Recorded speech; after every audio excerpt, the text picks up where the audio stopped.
stream. Yes. Yeah, it's really late. Can you guys hear me? Yeah, too much.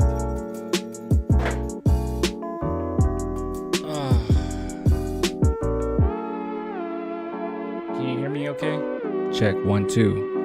We recording? I'm cancerous, so we did wouldn't want to answer this.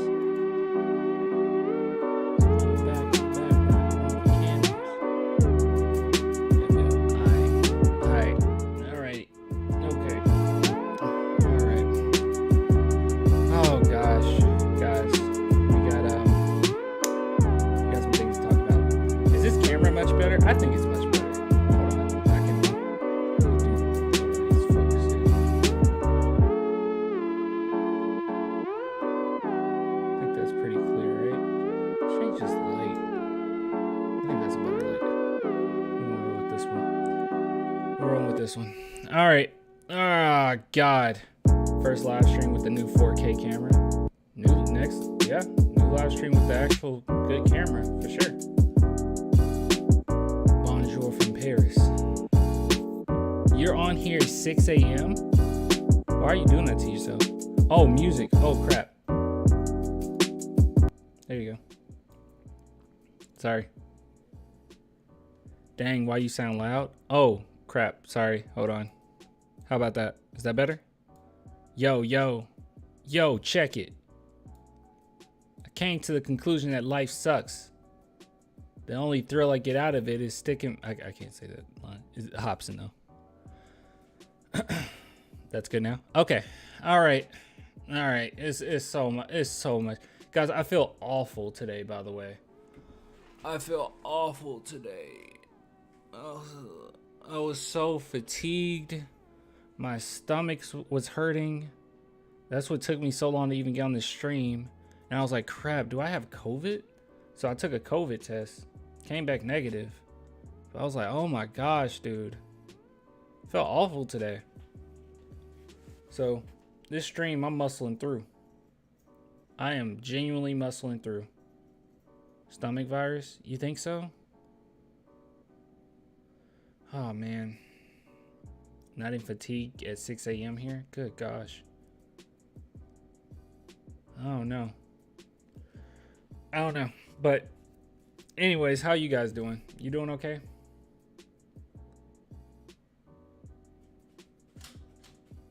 CD or Chetty? Chetty? That's how you say it, right? Chetty?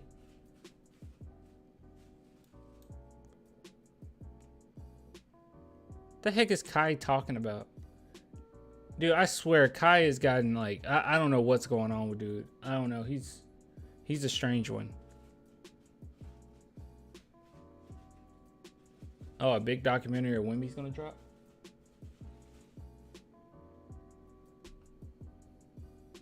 That ought to be cool. I want to see this. Hold on, let me type in his name. Let's type in Jetty Osman. Is it what we're talking about? I mean, we all knew he was safe, right? Is this even worth talking about?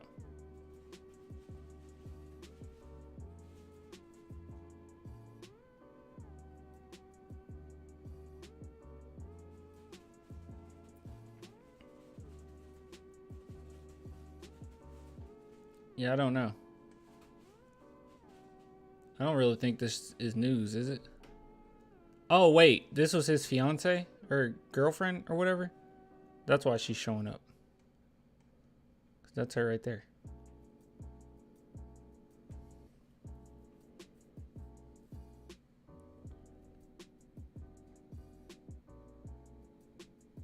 Anyways. Yeah. Oh yeah, oh my god, those leaks look terrible. Let's see. There was some I was tagged in. This is another angle of it. It looks awful. Well, actually, this photo is not as bad as the other one. This is a little better. Like, it looks a little better, but it's still gross. I don't know. I'm not a 60s. It's a 60s aesthetic, and I'm not a 60s aesthetic person. I don't like how the 60s looked. I don't like the color palettes from the 60s. 70s and 80s I can do, especially 80s. 80s is nice, but 60s are just gross to me. Still under review. What these? This? What you mean? This court? Most fans agree with me that they don't like it. I think it's ugly. Imagine their jerseys, those washed out colors. Yeah, I just don't. It's like 60s is just too far back. Just give me the retro 90s Spurs court with the pink and teal free throw. Yeah, we like colorful. This is, I get it, but it's just boring. It's like, I don't want to see them play on this. Like, this is dull. I don't know. All right, guys, I'm not trying to be on here all night, so we're going to go from thing to thing. Let me see what I got in my notes here on things to go over. Let's see. Let's see what we got here.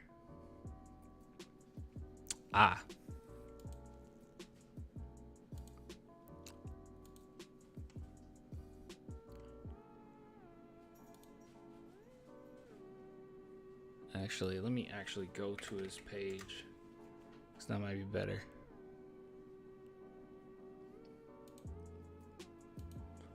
Here we go. Oops. Here you are.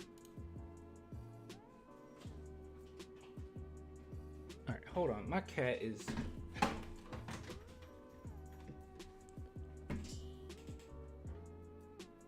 No. Gone. Gone.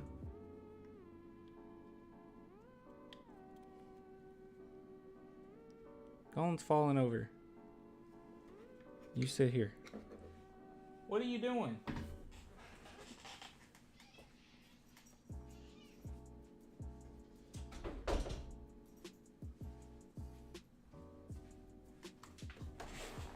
Okay. My freaking cat got into the closet. Started messing with her food that I got in there. Tropic Thunder-ish. All right, so let's see. When was this posted? 3 days ago.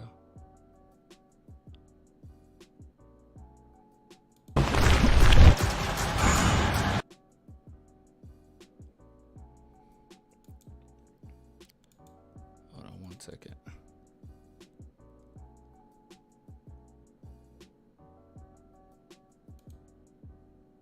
The heck is that? CAA.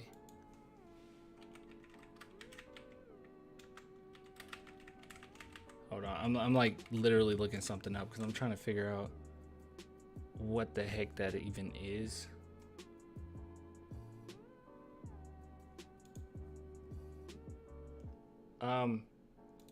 Okay, I'm asking the chat here.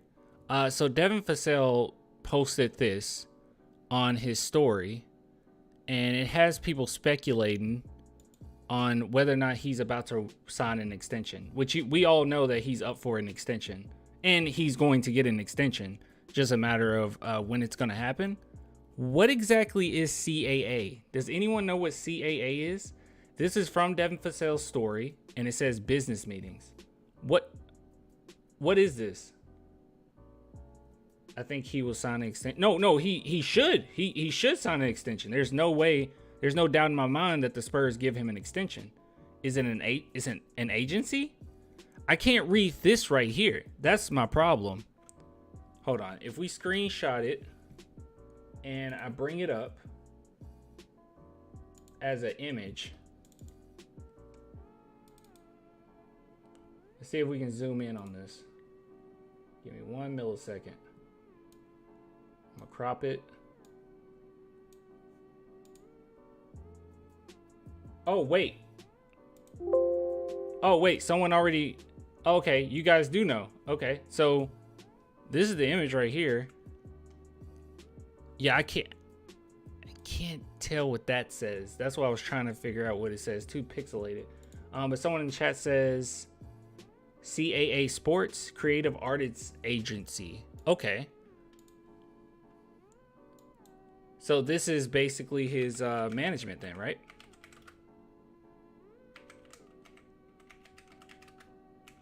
Am I right? I need to know.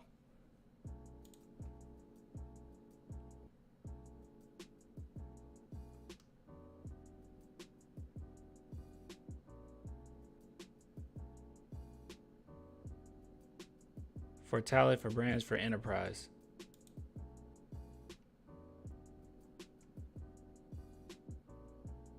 Okay. Represents many of the most influential creators, performers, athletes, and brands around the world. Okay, so this is his agency then. His agents work at CAA. Okay, I did not know this. Okay, so I didn't want to necessarily speculate so quickly and say, oh, this means that he's about to like sign a deal or an extension or whatever. Obviously, he has more business meetings than only when it's time to make a deal happen, I'm sure. But this is a good sign, nonetheless. 3 days ago, he posted this, which this doesn't really tell us much. It's just seems like a cool commercial. I have no idea. It's advertisement. I'm proud to be partnering with the Steel Plate as we shape the next generation of American manufacturing and professional basketball. I don't know if it was pertaining to this deal. I have no idea what's going on. I have no idea. But let's just say, hypothetically speaking, he does sign an extension. Do you guys want Devin Vassell to sign an extension? Obviously you do. If you don't, you're dumb. Okay? He is really good. Not only is Devin Vassell good, he could get, honestly, if the Spurs can manage to give him a deal that's team friendly, which is they're very capable of doing it. It's an endorsement. Oh, okay. Well, yeah. They're very capable of doing it though. And the reason being is because he's not getting a lot of respect around the league. It's not like if he goes to another team that they're going to pay him a stupid amount of money after, if he decided to eventually leave the Spurs. I don't know if that's necessarily the case. And right now, I think that we're in a great position to give him that huge deal. And I think it's very similar to not only Keldon Johnson's deal, but also with DeJounte Murray. We got DeJounte Murray on a great deal too. It's like all potential. Because this is the time to go ahead and do it and make it as long-term as possible. And not like have to spit out too much money if they don't have to. But man, he's worth it. Honestly, and looking around the league, I would say Devin Vassell is worth at least 25 a year. At very least, right? Because how much is Devin Vassell even making right now? Devin Vassell salary. Let's see. He's making nothing, dog. Look at this. I mean, it's something to us, but look at this. He's up for making $6 million this upcoming season. He's gonna play. Oh my God! Extend him now. He is going to kill this contract. I mean, he's gonna play way over this on the rookie deal still. Yeah. I mean, he is gonna play way past this contract. Give him a deal now. Extend it out. I wouldn't be mad if they gave him 25 a year. I mean, because I really do believe that Devin Vassell, he looked good already, and he's become even better with creating his own shot, the creativity, the versatility of his play style on the offensive end. And not only that, his facilitation skills are much better than I expected. I was not expecting him to be able to facilitate the way that he has.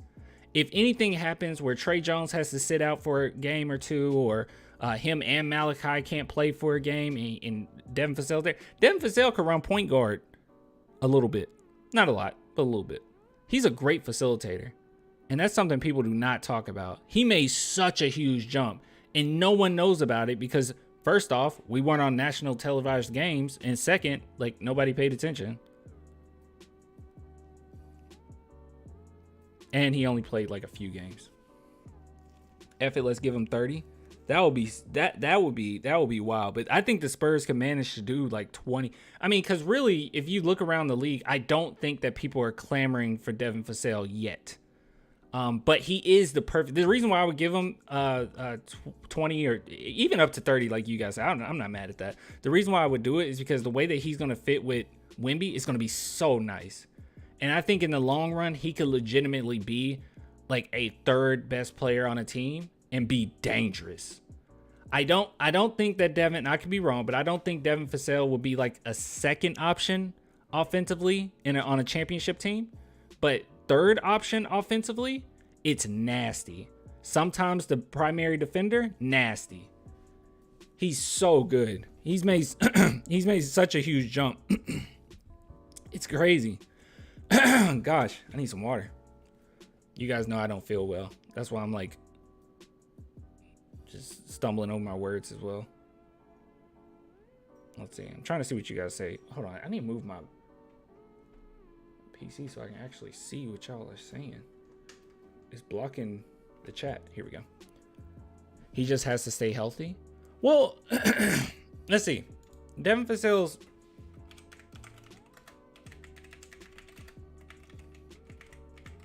injury history. He's not hurt that often. It was just this last season, right? Let's see. I could be wrong, but let's see. This is all the same stuff. Let's see. This isn't good enough. This ain't what I'm looking for. I mean, all I'm trying to say is he's not injured that often. It was just this last season. No, it's hard to find. It's just the knee. Yeah, that's what I was thinking. It's just the knee. Because the other ones, it was like health and safety protocols and ankle, which there was no real issue there, and then rest. Yeah, all I'm saying is he's fine. He's fine. Got a cat in your throat, as we say in France, I suppose. We can't another win championship if we don't gain any playoff experience. Our current players need to start fighting for the playoffs. Experience helps us win titles. No, I completely agree. Like, obviously, you're gonna need playoff experience before winning the championship. I just don't know if this team is ready for that yet. I mean, it just doesn't really matter too much if you don't have the players, and sometimes to get the players you have to lose. But I think we got Wemby, we got our guy. I'm not tripping about it. It's just I will say with a lot of honesty that losing Primo kind of made a step back a little bit. It took like a small step back because we kind of need that type of player that he was and what he was going to develop into.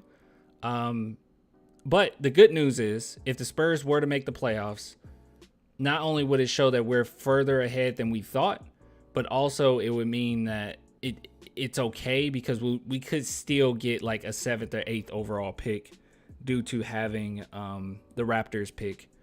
And more than likely that one will convey. It's protected 1 through 6 this upcoming season. So we would still probably be fine. And then 2025, we have an unprotected Hawks pick. And I'm expecting them not to be that good in 2025. So, I mean, regardless, we're good. I'm not tripping about it. Now, if you said this same sentence like a year ago, I would have lost my mind. Because I was like, dude, you know Wemby is in this upcoming draft, which I kept saying. And I don't know why some Spurs fans were so adamant about making the playoffs. I was like, why? Why? Why are we? Why? Well, so you can get in the playoffs. Yeah, yes. Keldon Johnson is going to lead us to a championship. Sure. This team is not going to be built anything like the Duncan era, in my opinion. What do you mean by that?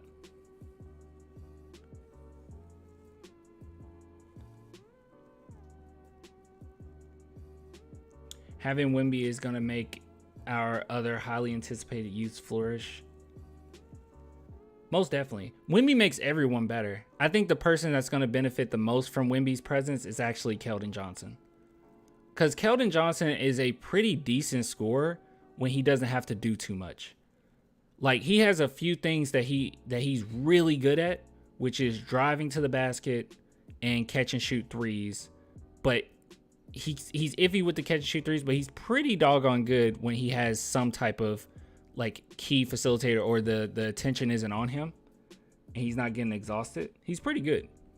So yeah, I could see a lot of people benefiting. Malachi Branham, all of his strengths are gonna show. Right now, Spurs fans just know him more as a catch and shoot 3-point guy and mid-range guy. But if you actually watch his game in college, he was great on the pick and rolls. That was his bread and butter, were the pick and rolls. So him and Wemby is gonna be so nasty. And then if you get around the screen, he just don't need that much space. Malachi is gonna make. I think he's the one that's gonna stand out the most. Obviously, Wemby will stand out the most, but as far as improvements so quickly, it's gonna be Malachi. Blake Wesley still makes me a little wary, but look, he's the fastest, probably the most athletic player we got on the team, and I mean, I guess that kind of lines up with our playing style as of late. Jeremy Sohan is better than Dennis Rodman, can score, get rebounds, and shoot better than Rodman. Offensively, yeah, I don't know why people compare Jeremy Sohan and Rodman. Rodman was an absolute beast, rebounding wise and everything, but and defensively. But I don't know why they compare the two, like other than I guess the hair and the piercings and stuff.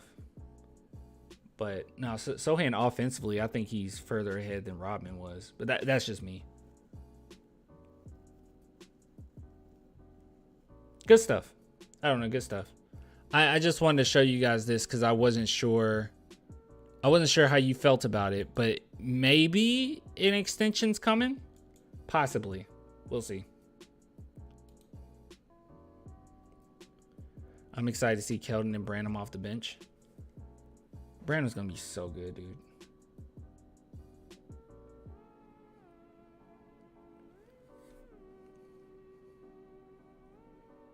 All right, there's something else. Like I told you guys, it's a lot. So let's see. I think I liked it on Twitter.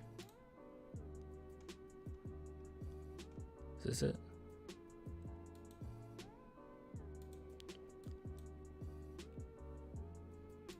Okay. All right, so this was actually sent to me by Title League. They sent me a message on Twitter, and they were like, yo, you need to check this out. And I have no idea. I'm going into this blind. I have no idea what this is, but it says, was Utah making a move to get Victor Wembanyama? I have no clue. So we're going to take a look at this and see what they have to say when it comes to our boy Wemby. Yeah. Should I? It's turned up all the way. Let's go. Utah took off. Yeah. Y'all took off early. Nah, facts. Like, I was like, are these motherfuckers about to be nice? Man, I ain't gonna lie. We was nice. Because the way we played, the system, you know. Shout We just talked about Dennis Rodman. He's wearing a Dennis Rodman shirt. out to Will, the coach, but like he had just a great system for us. Will like, Hardy, great dude. Yeah, real good dude. Great dude. But it was a 4-out, 1-in type of system, or 5-out at some point. Yeah. Everybody could shoot, pass, dribble, drive, whatever. And so it was just so hard to guard. It was tough. And we was Hey, Clan. Hey, Mars. really just the underdog. Nobody expected us to do nothing. So we came out, shit, I think we was 8-2 or some shit. Y'all was We playing came hard out. as shit. Yeah, we just played hard. We played fast. Y'all shot the shit And we out just the shot the shit out the ball. Them boys was out there flying. So And yeah, then we was. y'all beat Denver first game. We beat Denver. We beat Minnesota. I think the Pelicans. So we beat our first 5 games. We had beat like all playoff teams at the time. Yeah. So like we was running that dudes at the beginning of the season, and then Mike went down for a little bit, and that's when we kind of trickled down. Yeah. But I don't think they wasn't expecting us to come out like that. Like, even the staff was Front like, office like, slow the they was like, slow down now. We was, you know what I'm saying? Listen, We weren't trying to do all that. Wembanyama. Yeah, that's We got a plan for right real. now. Hey, Wembanyama. They like, hold on. What are we man. doing? We got a What is we plan. doing? Nah, for real. Wait, did he just admit it? I don't think you're supposed to admit that. Hold on. Let's see how he said that again. Hold on, I need to listen to it again. Like, we was running that dudes at the beginning of the season, and then Mike went down for a little bit, and that's when we kind of trickled down. Yeah. But I don't think they wasn't expecting us to come out like that. Like, even the staff was Front like, office like, slow the they was like, slow down now. We was, you know what I'm saying? Listen, We weren't trying to do all that. Wembanyama. Yeah, that's Wow. So proof. This is actually proof that every single person was going after, every single team was going after Wemby, and was pretty upset. That's kind of funny. Depends where and with which Donovan. Huh? So let me get this straight. Are we going to tank again this season, hoping that we get a #1 pick again? No, that's not. That wouldn't be the point. Okay, all right. Let me say this. Okay, I need to make this clear. At least this is my perspective. Okay, this is hilarious though. But this is my perspective. My perspective is we got our guy. Okay, we got our guy. We got Wemby. It doesn't matter. We're good regardless. Okay. Let's say the Spurs do not get back into the lottery at all. Will it suck? Sure, but we got our guy. But that is not the case. Okay. We don't necessarily have to tank at all. There's really no point. Wemby's been very open in saying like, oh, he's going to be patient or whatever. So we technically could. No real point in doing that now. Now that we got our main guy, we can start evaluating our other players and we can start building upon their confidence, and they should just go out there and play as hard as they possibly can. And I don't think Pop needs to come in and make anything happen to help purposefully tank. I don't think that that's necessarily the case, especially with 2024. And look, if you don't get in the lottery in 2024, it's not that great. Most of the good players are in the lottery, but we have so many good draft picks that we're going to be fine. We got the Raptors draft pick, which is protected 1 through 6 this upcoming season. So more than likely we'll get that one, and we'll still probably be in the lottery 7, 8, 9, more than likely. And that'll be nice.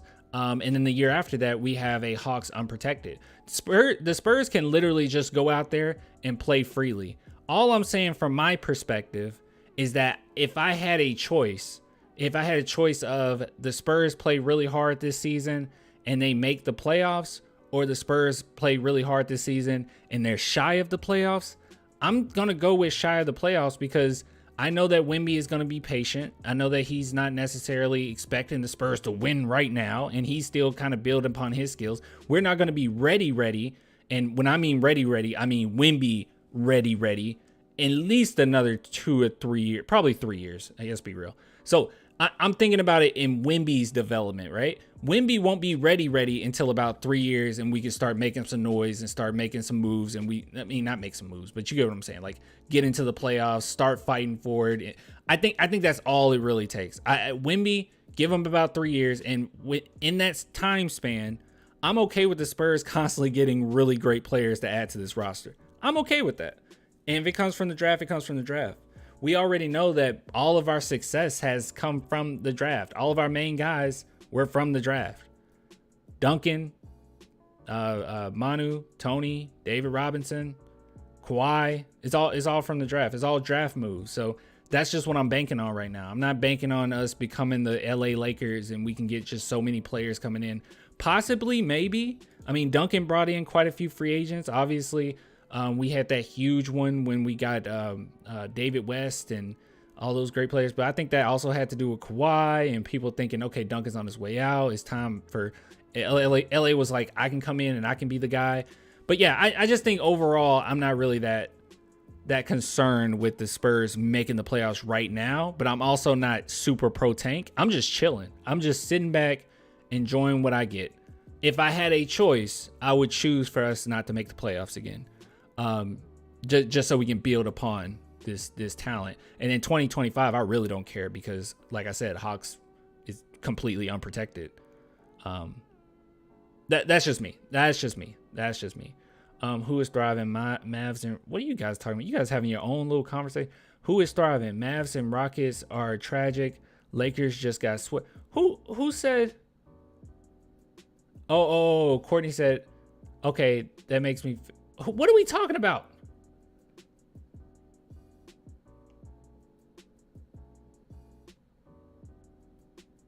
What did Courtney say? So let me get this straight. Are we going to tank again? Okay, that's what he said. Get another one pick again. And then Ruru said, a lot of people still feel a way towards Gobert. Okay, she's talking about Gobert. And then she said, no, we are not.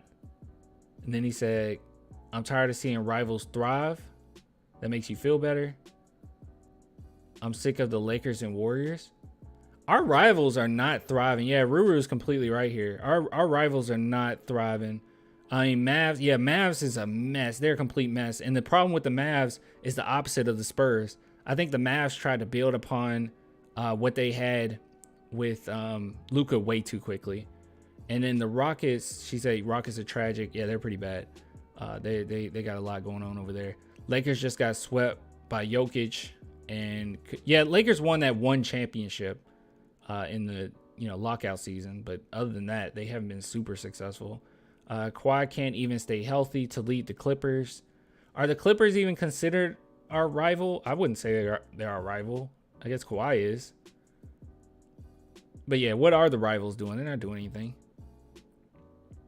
I would say the only rivals that are somewhat thriving, but even they have a bunch of controversy, would be maybe the Memphis Grizzlies. That's a rival of the Spurs. But they're all over the place. I think the Spurs are perfectly fine. But yeah, this is funny though. This is funny that the Jazz actually were tanking and he admitted it. Or they didn't. They wanted Wemby. They're like, what are we doing? That's funny. Wait. Spurs. Did I miss something? I'm ignore it.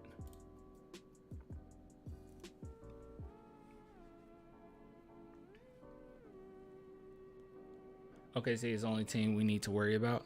OKC is a team to worry about, but I'm not worried about anything. I'm only focused on Wemby's development at this point.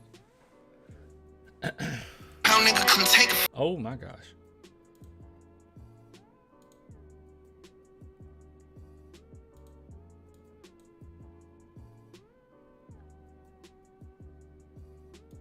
Hey, is Dez Bryant a Spurs fan? Does anyone know? Is Dez Bryant a Spurs fan? I see him with some Spurs gear on, but anyone can wear Spurs gear. Is he a Spurs fan? I don't know. I have no idea. And yes, you look very clean. Does anyone know this? Dez caught it, by the way. Such a strange career Dez Bryant was. Because he was so talented. Like he was so talented. He had the body, he had the strength, he had the acceleration. He had everything, but he was not a great route runner. He was not a great route runner at all. Is that number 5 or number 2? Okay, it's backwards. So it's number. I think it's number 2. It's backwards. So it's number 2, right? Because if it was flipped, then it would be a 2. I think that's a number 2. Looks like Kawhi jersey. Is it a Kawhi? So you guys think he's literally just trying to like, it's just an aesthetic thing. I don't recall Dez being a Spurs fan. I never recall him being a Spurs fan. He's just matching. That's what I'm thinking it is. Like he's literally just matching. I want to believe that he's a Spurs fan. But then again, this would be the first time of him wearing Spurs gear. And I would say you low-key a bandwagon. Also, if it's 2 or 5, yeah, that's not a good look anyways, right? Wait, no, that might be a good look, though. If it's 2 or 5, then that would have meant that he was probably a Spurs fan before. Looks like a 5, and it's Nike, so it's recent. So you think that is DeJounte? Guys, I'm so sleepy. I can't even comprehend this being a 5. It looks like maybe it is a 5. I don't know. I don't know my numbers. I don't know anything. What a horrible jersey. Well, that's what I'm saying. It's like if it's DJ, then I mean maybe he was a Spurs fan prior. But I mean, people also just get jerseys just to match. I have no idea. Because I want to add Dez to the Spurs list. Like I want to add him to the celebrity Spurs list. Because it's not a big list, right? We got the comedian. It's an S. It really is. We got a comedian. What's the comedian's name? Gosh, what's his name? The comedian that's a Spurs fan. You guys know who I'm talking about. Yeah, Selena Gomez, obviously. Lil Jon?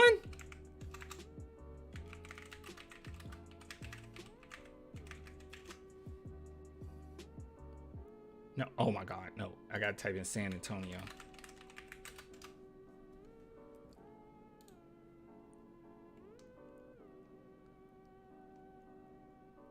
Samuel Jackson's a Spurs fan?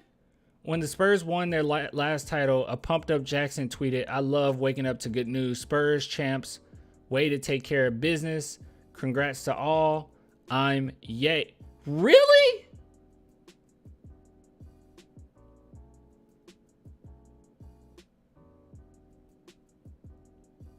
Really? This got to be the biggest one. Samuel Jackson?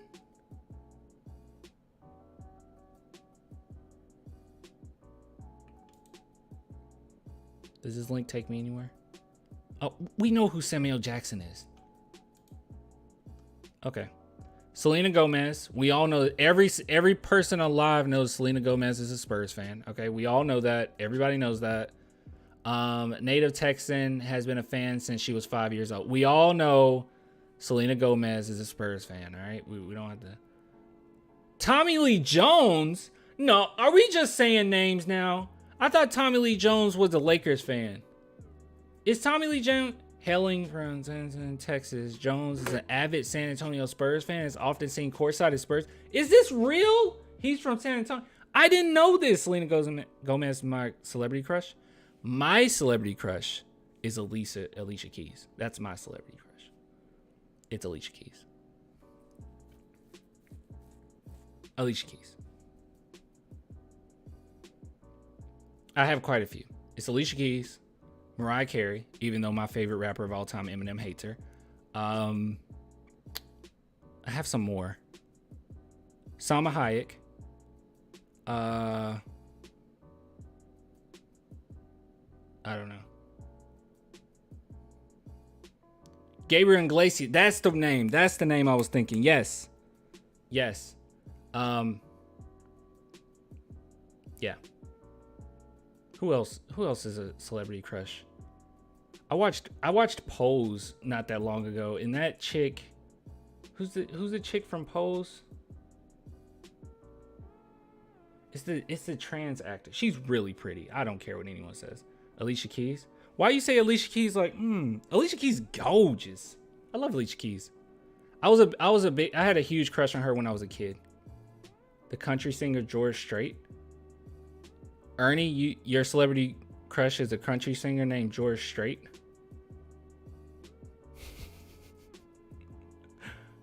What? Is he a handsome guy? George Strait is a goat. Are you just saying he's a Spurs? Are we just saying that Undertaker? Your celebrity crush is Undertaker. Stan's celebrity crush is Chuck Norris. Are we just saying people? We're just saying things. You guys are lying to me. Glorilla and Big Lotto. Lotto? Shawn Michaels. You guys got some weird celebrity crushes, man. These are so random. Undertaker, Taylor Swift, and George Strait. I don't know what to Mickey Mouse. I respect that. Mickey Mouse, that's he cute. I'd take Cardi B. Cardi B is cute. All right, I'm bringing up my celebrity crushes after this. Okay, this is a whole discussion now. I can't believe we went in this direction. Okay, I think I knew this. I think I knew Danny Trejo. I think I knew he was. Although he's from LA, Trejo loves the Spurs, has been well documented. He's even recorded a promo video for the team in 2014. Got it.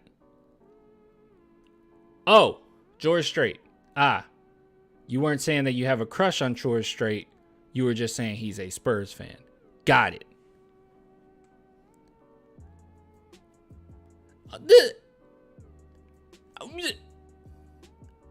This ain't right, y'all. This ain't right. This ain't right here. This wrong.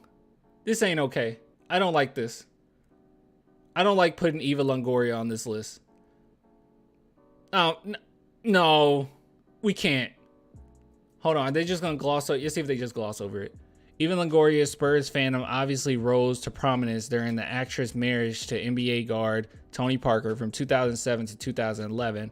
Although the relationship is long ended and Parker now retired as a native Texan in Corpus Christi, Longoria remains a fan of the team. In her own tweeted words, "I've been a Spurs fan my whole life and even a bigger Pop fan." Oh, okay. Okay, maybe it isn't wrong to put her on the list then. All right, moving on.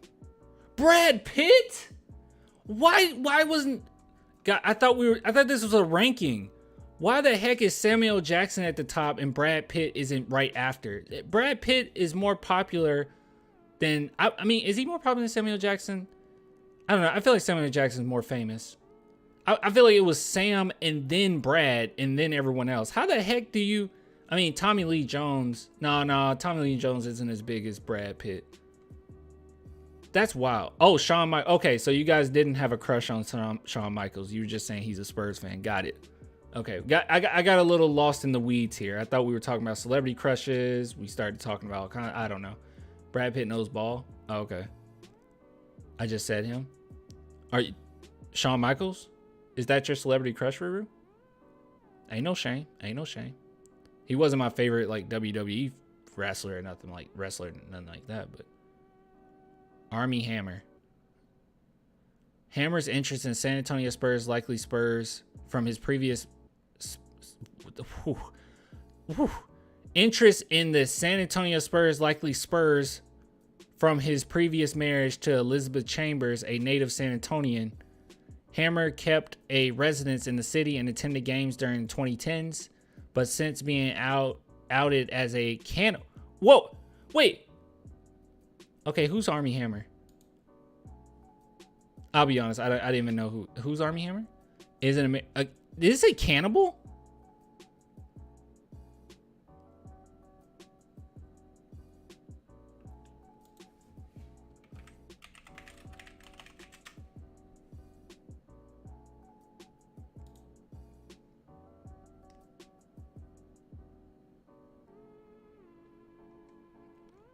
Okay, we got that he's an actor. Can we just...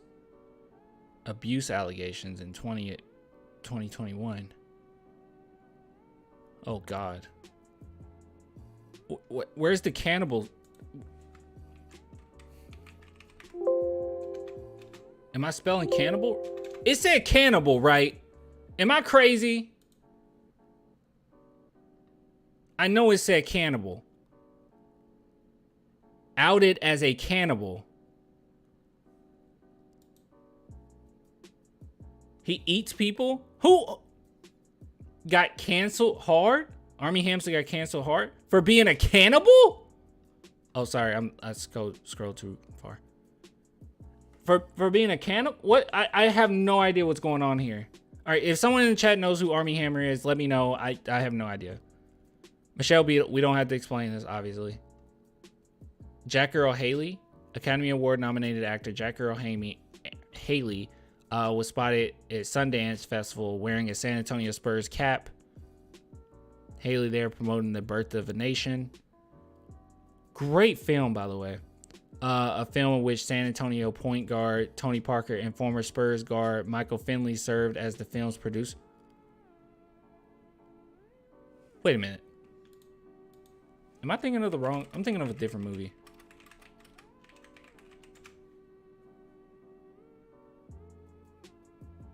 Wait. No, wait. The Birth of a Nation. Is that the KKK film? I'm so confused. That came out in like the early 1900s. What are we talking about? I'm so confused. Wait, what is The Birth of a Nation? I was thinking of the Idris Elba film. And that wasn't The Birth of a Nation. That was... What was that called? Hold on.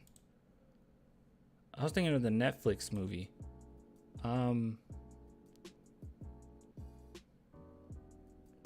Oh yeah, Beast of No Nation. That's what I was thinking of. The Birth of a Nation. Isn't that like that racist KKK film where they made like the KKK members seem like heroes? and it caused like a lot of deaths after it was released. What is it talking about? What the heck is it talking about? Did it post the wrong movie? Why would they be promoting the death of... And yeah, they wouldn't have been producers on the birth of a nation. What are we talking about? Hold on, let's look up the birth. Let's see if there's another one. The Birth of a Nation. Yeah, The Birth of a Nation, called The Klansman, is a 1915 American silent epic drama film. Yeah, this movie's terrible. What are we talking about? Okay, well, it said 20... I know Rotten Tomatoes did not give Birth of a Nation 91 overall. I know that didn't happen. We are not doing that. We ain't doing that. Nope, we ain't doing that. No, sir. Hold on, let's do... Oh, wait. 2016. Okay. All right, this is the movie. Whew. Okay. All right. Overpowers his narrative flaws and what's it about? I think I remember when this came out. I never watched it. I hate slave films, y'all.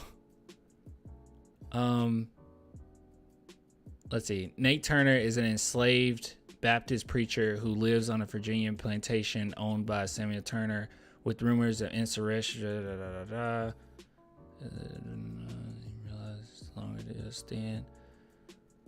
Oh man, I would just get mad watching this. I can't.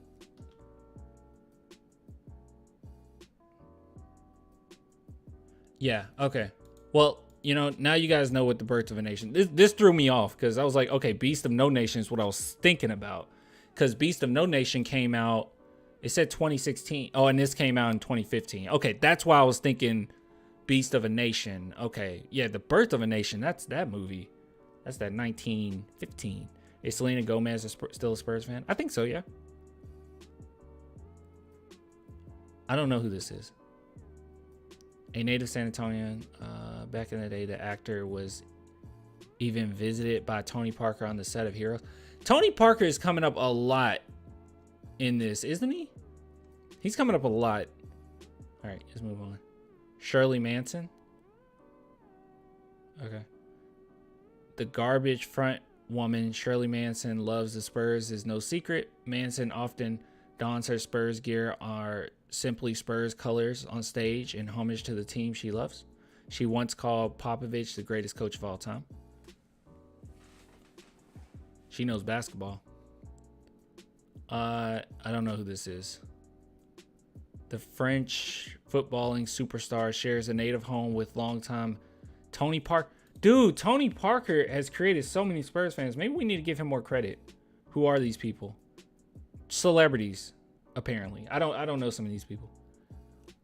See, this is what I'm saying. You got Lady Gaga. This is a rank list. It's called Ranker. Why is Lady Gaga and Brad Pitt so far down on this list? I don't get it. That's freaking Lady Gaga. That's Universal. Once again, a picture with her and Tony.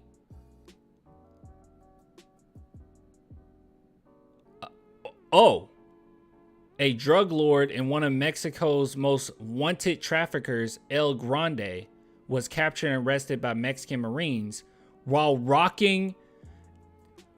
You gotta be joking. This is wild, dude. This is wild. This is wild. That's pretty funny. A possible reference to his work as a coyote, meaning a person who smuggles immigrants across the U.S.-Mexico border, and also the Spurs' longtime mascot, Go Spurs Go. That's wild. I never seen this before. That's so wild, dude. Ricardo Chavira? Eva Longoria's Desperate Housewives co-star is a huge Spurs fan. I never seen Desperate Housewives a day in my life. Austin Mahomes. Okay, we know that. I know that. I knew about this one. Yeah, he's like a Disney star or whatever, or he's kind of a generic pop star. He's not, I don't know. Who? Wozniacki?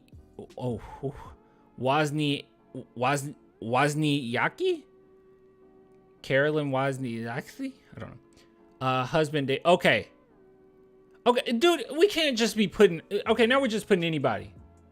Just like, oh, okay. You know, let's just do everybody. Let's just do Primo's girlfriend was once spotted with a Spurs jersey on. Like, seriously? Tim Duncan's wife is, in fact, a Spurs fan. Julian Castro? Really? Oh, wait, yeah. Wait, obviously, yeah. Yeah, duh. See, that's what I'm saying. Why are we putting the politician and former mayor of San Antonio? Wow, the former mayor of San Antonio is a Spurs fan. What? Yeah, Murray's ex-girlfriend. Yeah. DeJounte Murray's ex-girlfriend was spotted with a Spurs jersey on. And as we can see here from this tweet, she says, "Go Spurs, go," indicating that she is a Spurs fan. It's like, what are we doing? We're just putting people now. James wrote, these aren't even real people. This dude doesn't exist. Psych actor? What is Psych?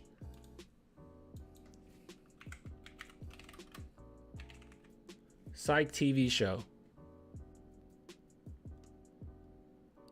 Came out in 2006 for 8 seasons. And it streams on Apple TV.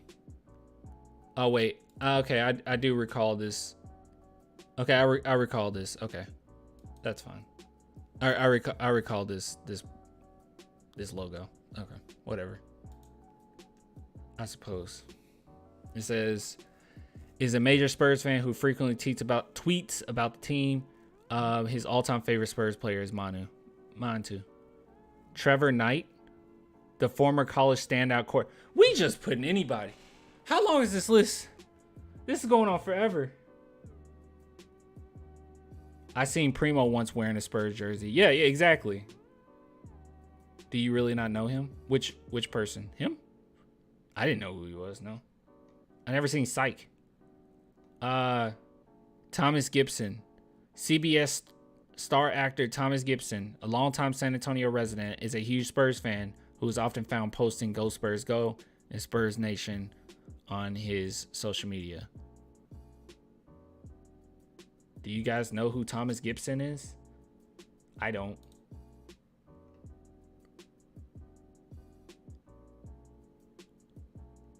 Television series Chicago Hope.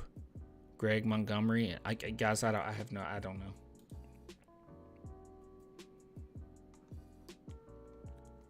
Oh my God.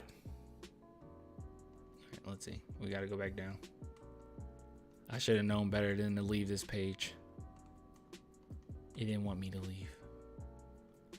All right, so we went through Thomas Gibson. Okay. Debbie Ryan. What was she on? The ex-Disney actress and singer. So when the chance to support her local team arises, Ryan takes it, usually sitting courtside. Debbie Ryan. What? I recognize her face. Jessie. Okay, that's what she's from? Okay. Got it. Kenya Barris. And that's Anthony Anderson. Blackish creator Kenya Barris loves the Spurs and repeatedly makes references to the team in his show. I am a huge San Antonio Spurs fan, Barris told SAN's Gene Jackal in 2016. I do think that they need better haircuts, though. What? Okay. That's kind of cool.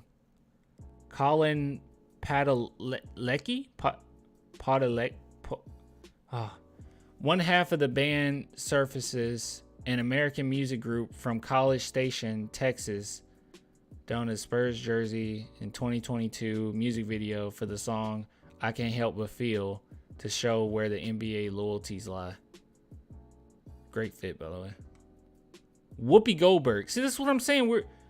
Why isn't she higher in the list? Okay. Whoopi Goldberg gave national support to the San Antonio Spurs. Everybody was repping, man. Guys, we've been here since day one, all right? Every single one of these posters, 2013, 2014, 2016, 2015. Like, come on, man. Where's the love now? Where's the love now? I guess it's coming back now that we got Wemby, but like, I find that really funny. That's when we want to rep the Spurs. You know, actually, I'm a Spurs fan. Really? Why is Whoopi so low? That's what I'm saying. I don't understand this list. Little John. Yeah. Yes, Lil Jon. Lil Jon. Yeah, on this list, let's put Kenya Barris, Debbie Ryan, an ex-Disney star, Trevor Knight, the guy from Psych, someone's wife. Yes, let's put all of them ahead of Whoopi and Lil Jon. You got to be joking. That is cool though. During the 2021-2022 NBA preseason, Lil Jon stopped by the AT&T Center to catch the Spurs game where he hung out with Coyote and received his own custom. I do remember that. I do recall that. There are numbers next to them? I don't think. Wait, what? I don't think it's ranked. There ain't numbers next to them. It's called Ranker. And the first person was Samuel Jackson. I would assume that is ranked. I don't know. Zac Efron. Yes. Yes, put Austin Mahone ahead of Zac Efron. Wait, and Seth Rogen? And Ike Barinholtz. Hold on. In 2016, Zac Efron tweeted a picture from the set of Neighbors 2 with Tony Parker and Boris Diaw saying, "Welcome this year's starting lineup for the Spurs. What will Pop think of next?" Seth Rogen retweeted it. That doesn't mean they're Spurs fans. That doesn't mean they're Spurs fans. I would lose my mind though if I knew Seth Rogen was a Spurs fan. He's responsible for some of like my favorite comedies. Superbad, This Is the End. Those are great. I don't think Soulja Boy's a Spurs fan. Am I tripping? I know he's worn Spurs stuff before. The context behind the picture of Soulja Boy in full Spurs regalia has been lost. Oh, crap. Oh, no. I just unplugged my camera. No! I unplugged my camera. No! My camera! No! Okay, we're back. I accidentally knocked the freaking thing out the socket. I'm sorry. All right. Andrew Young. In 2022, the Spurs honored Ambassador Andrew Young, the second black mayor of Atlanta, civil rights activist. Does this mean he's a Spurs fan? Guys, I'm not. We're just bringing up people like, oh yeah, they honored someone. So like, he's a Spurs fan. I don't know. See, you should have blamed the cat. No, it was me. I ain't putting that on her. It ain't her fault. Taylor Hicks. God, these are so many random people, guys. The American Idol himself, Taylor Hicks. Okay. Okay. Barbara Walters? Really? The longtime TV host rocked Spurs glasses on The View during the team's 2013 NBA Finals run? That doesn't mean she...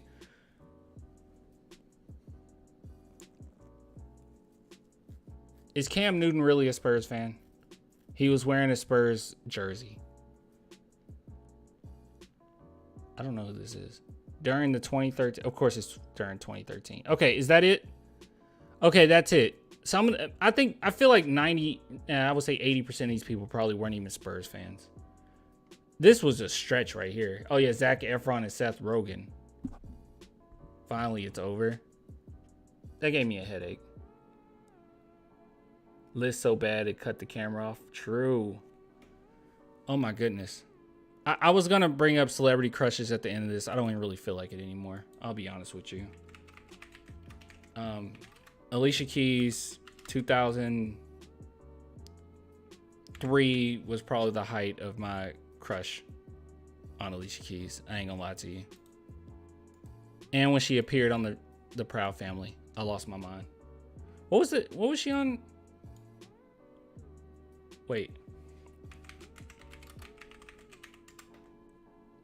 Was she on the Proud Family? Yeah, she was on the Proud Family. Ah. Yeah, she was on the Proud Family. Yeah, I had a big crush on her. All right, enough of that. That was rough. That was a long list. I wasn't expecting to go through all that. All right. Okay, that went from Dez Bryant to some other stuff. Okay, let's continue. All right, let me bring these up separately, actually.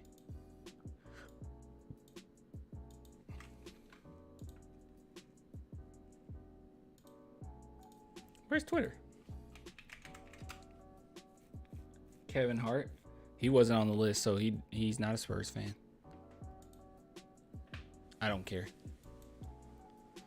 I'm not a big Kevin Hart fan like a lot of people.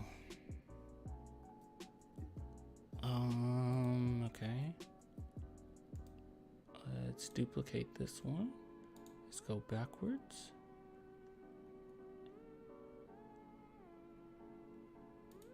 Do this one. Duplicate that. Go here. Go backwards. All right.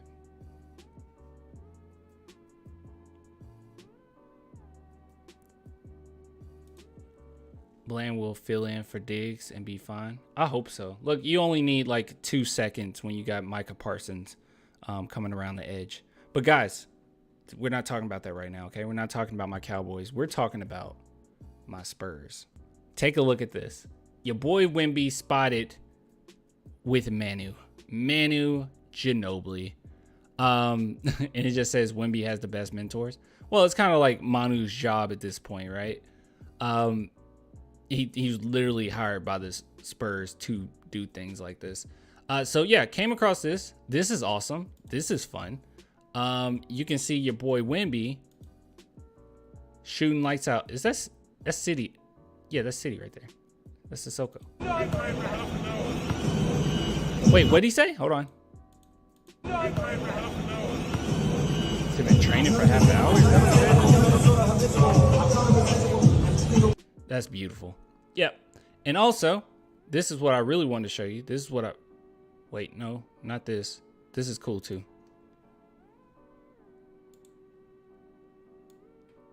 There's no sound to it. Yeah, it's Bassey. And that's Serge Jabari. Wait, who is that on the right of Serge Jabari? Who's that? Is that Blake Wesley? Did Blake Wesley cut his hair? That's not Blake Wesley, is it? He's walking like Blake Wesley. I can't tell. Who is this? Chat, who is this? Who is this mystery man? That ain't Blake. Blake wouldn't have cut his hair. That doesn't look like... No, it kind of does. Blake cut his hair? Oh, Malachi. That's not Malachi. He's not smiling. That's definitely Blake. Blake cut his hair. All right. Okay. I'm shocked. I felt like that was Blake because of how he's walking. Bro, that's Blake. Yeah, I thought that was Blake because of how he's walking. Blake looking grown manish. Yeah, that threw me off. Imagine how fast Blake will be after his haircut. That's funny. Bassey, Blake cut his hair. Bassey cut Blake's hair. I don't know. I have no idea. But good stuff though. They're on tour. All right. Or they're touring through San Antonio. Now this is where the fun's at. Look at this.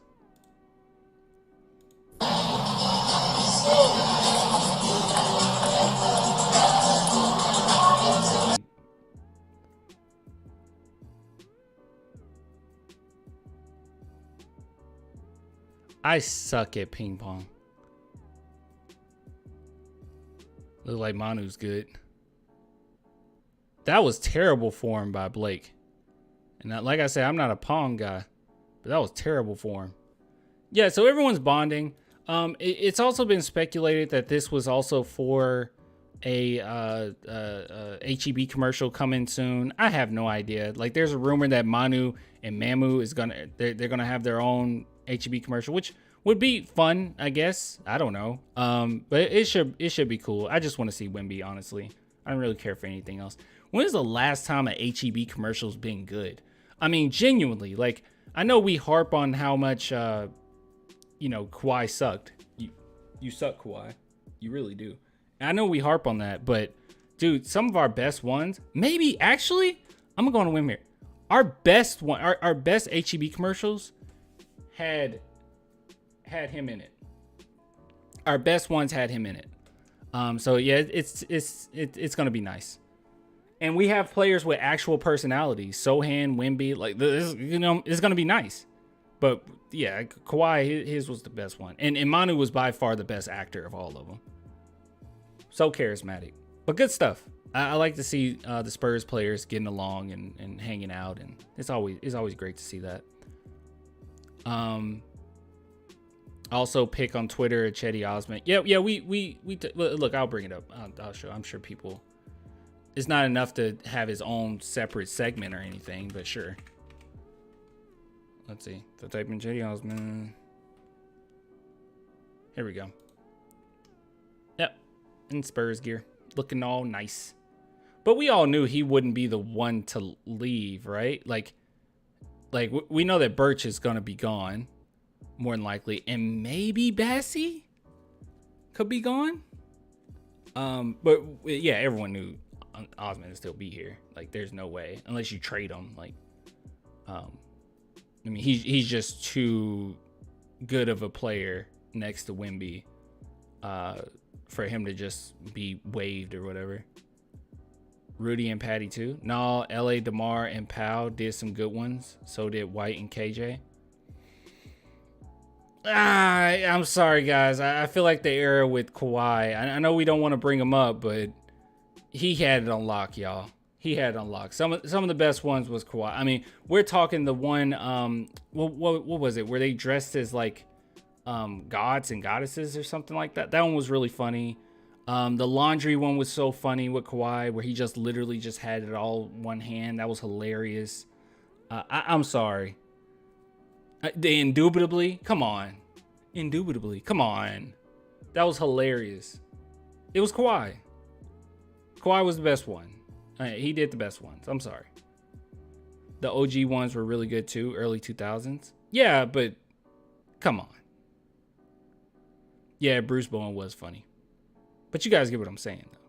The last time they were good were the Kawhi ones. Kawhi's Oscar-winning level actor. See, Ruru, remember? She said indubitably. Yeah, that was hilarious. Indubitably. We were all saying that. We were saying that like all season long. Indubitably. I remember posting a video of Kawhi dunking on someone, and I just put under it indubitably. I don't know. The one with the table and Tim and Manu weren't allowed. Okay, that was. You talking about at the barbecue or the cookout or whatever? They were cooking like a steak or something. That was funny. That was funny. That was a good one. Still not as good as the Kawhi ones though. I don't remember anything from Kawhi era after 2014. That's what I'm saying. They were the best ones, and we watched all of them. It's not like this was like on main television or anything. Like Spurs fans usually looked it up on YouTube or, when you're getting ready to watch the Spurs game or whatever.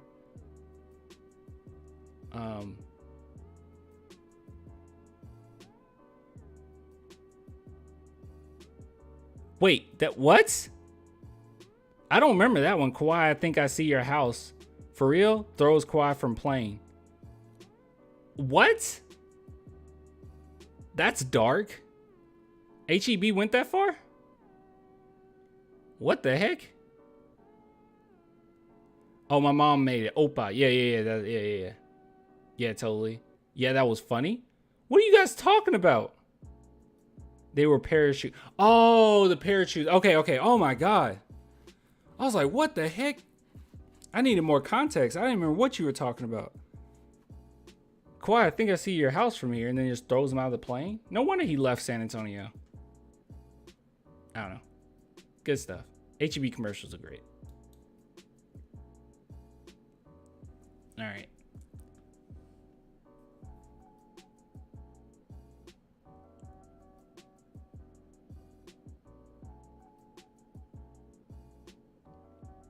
Oh gosh. All right. Patty was funny. Patty was funny. Does Memphis have HEB commercials? There's no HEB in Memphis. All right, let's see. Barkley.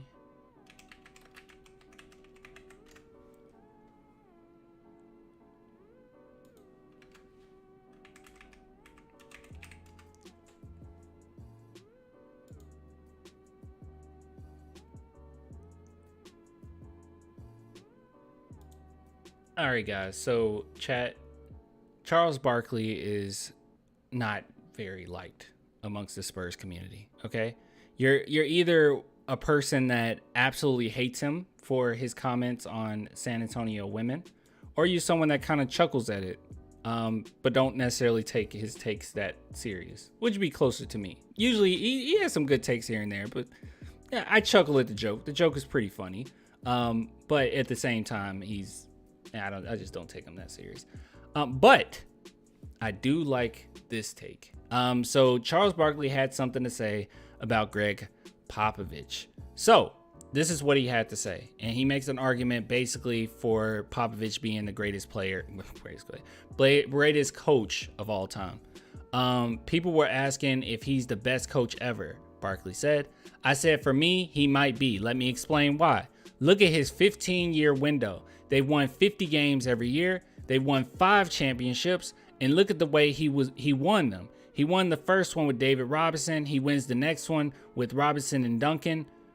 Well, 2003, it was really Duncan, right? Robinson was up there, for sure.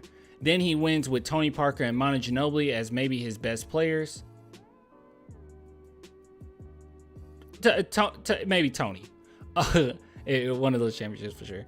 Now he wins with effing Kawhi Leonard. That is remarkable. How about him being willing to change? That's one thing people don't bring up quite often. So when was this?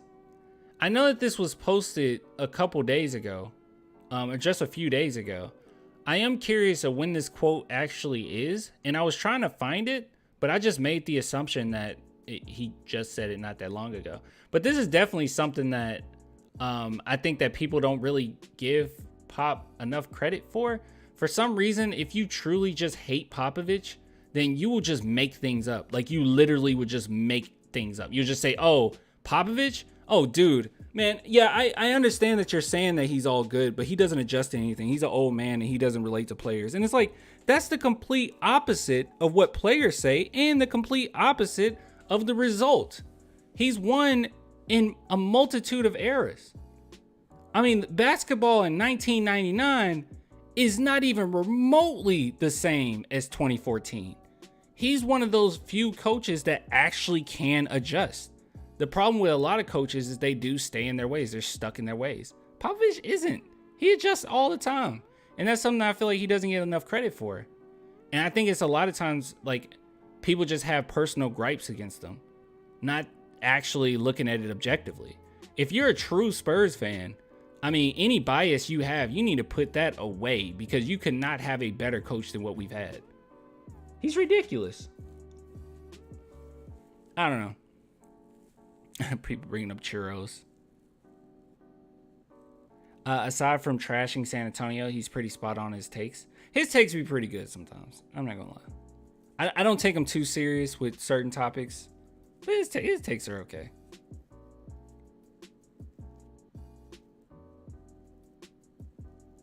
I never understand how 2014 happened. We will still sometimes hear Popovich doesn't embrace the three. I think it's kind of Popovich's fault too, Gregor, because he has been very open. Because people only, this is the thing, like us, like Spurs fans, we watch Pop interviews like all the time. We know what people say about him all the time. I mean, even this channel alone, I document so much stuff. So like we're very vigilant of like what the perception is of Popovich amongst players and amongst other coaches and all that good stuff. But I think the masses, the only time they see Popovich is when he's like going off on a reporter or he's being very rude on national television even. And he has said on national television, I don't understand why people care about the 3. I hate it. What's next? A 4-point line. Like, and yeah, those are his thoughts, but people just take that, but then they don't actually look at what's going on the court. And then it didn't help the fact that we had LA and DeMar DeRozan, because then people were like, see, he's just doing mid-range shots. And it's like, no, that's not what happened. He literally, before the season even started, one of those seasons before it started, he was very open in saying, yeah, we're going to need DeMar DeRozan to shoot more threes. They tried to adjust and make LaMarcus Aldridge more of a stretch big. He wasn't that great at it. He tried to have a stretch big with Pau Gasol, didn't really pan out. So just overall, I mean, yeah, he tried. He just didn't have the personnel to do it. And people automatically assumed, oh, okay, he's going back to old school basketball. It's like, no, LaMarcus Aldridge and DeMar DeRozan they've been there they've been doing that for their entire career, and that's not going to change under Pop. Pop just doesn't fall in love with the 3. He likes it when it naturally flows in a beautiful game and the ball moves to open it up. Yeah. But Pop, yeah, exactly. I couldn't have said it any better. There's nothing else I can say to that. He can still hate it, but still knows we need to change and shoot 3s to win. Yeah, exactly. Yeah. I mean, I can't think of an example right now because I'm like stupid sleepy, but like, yeah, I'm sure we do that all the time. There's things that we hate, but we still like go through with it anyway, right? I mean, we do it anyway. And here's an example. I hate public transportation in America. How public transportation is. It's not that great here. You in certain areas, there's literally no way to get from point A to point B without a car. I'm not crazy about that, but I still drive my car. I know that it has utility. I know that it's important. I still drive it. I still put gas in it. You know, I don't go and get a bike. I don't know. Yeah, so you can hate certain systems and still like engage with it. So yeah, I don't know why people do it. They're like, oh, he hates the 3. He's too old school. Yeah, because he said it. Like, actually watch the games. He don't mind a 3. I don't know. Nah, DeMar kept our streak alive and kept our name alive. Show some respect. You're not talking about me, are you? Oh, you're not talking about me. You're talking about Caps. He said that was a useless error with DeMar. DeMar clapped back again at fans saying he doesn't shoot 3s. He doesn't, though. Am I crazy? Let's see. DeMar. I mean, I remember him actively, like, going away from the 3 in games. Like, having an open 3 and then pulling up for a mid-range. But, I don't know. That's my bias. Let's see. No, he didn't go for 3s. What are you talking about? Yeah, look at this. 3-point attempts. Yeah, the last time. That's why I was so hopeful when we got him. I remember this. Because Toronto, he went for almost 4 3-point attempts per game. And then when the Spurs, it was 0.6, 0.5, 1 a game. Yeah, I mean, in Chicago, he's going for at least 2, but yeah, he doesn't shoot 3s. There's no 3-point attempts. Out of curiosity, let's look up Steph Curry.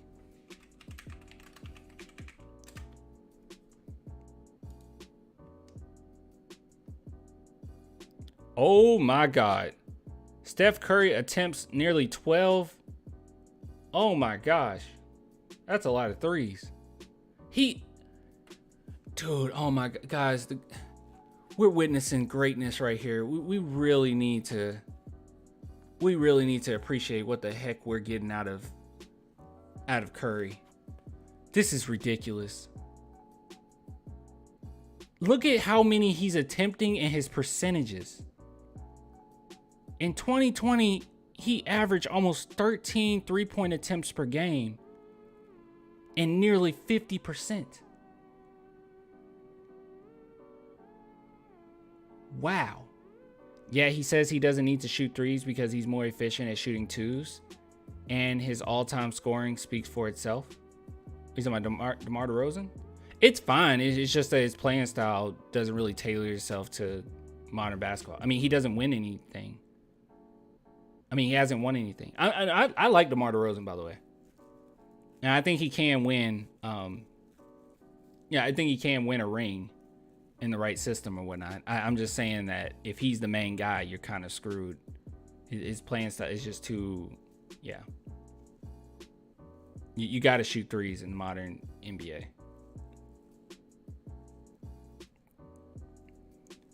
Whoa, Caps! I didn't say DeMar is a loser. I said his playing style has not tailored itself to like winning basketball necessarily.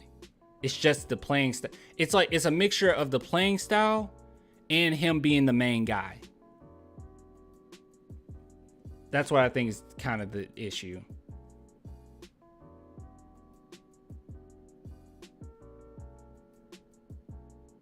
What? There's a video on Reddit recently of Curry just draining threes for 5 minutes straight? What is this? We may never see this again, by the way. I mean, people thought that Trae Young was Curry. He's not Curry. We'll never see this again. What we're seeing from Curry, we'll never see this again.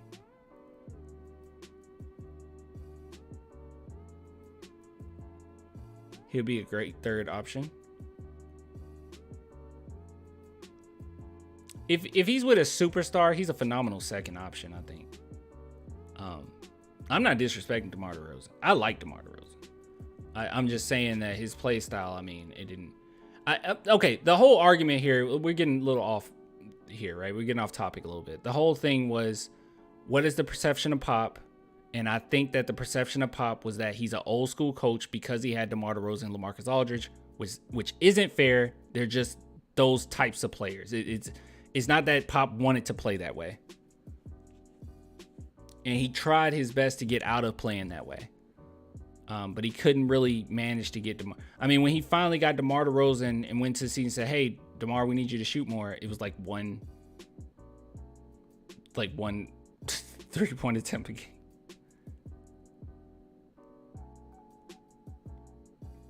He's a specialist, which means he's a piece to a puzzle now. He's just playing for checks.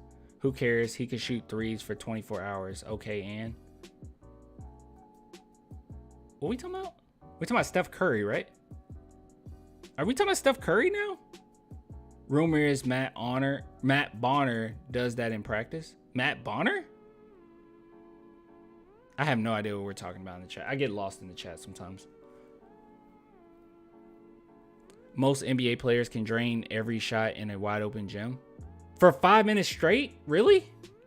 They can drain three. I mean, if that's true, they can drain threes for 5 minutes straight?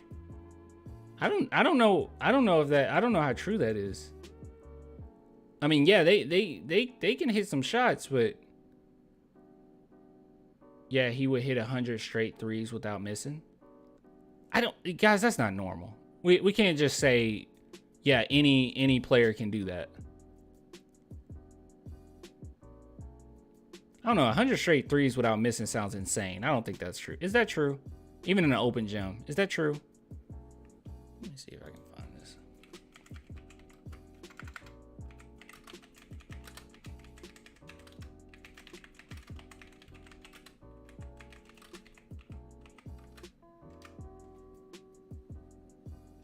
You said Matt Bonner could?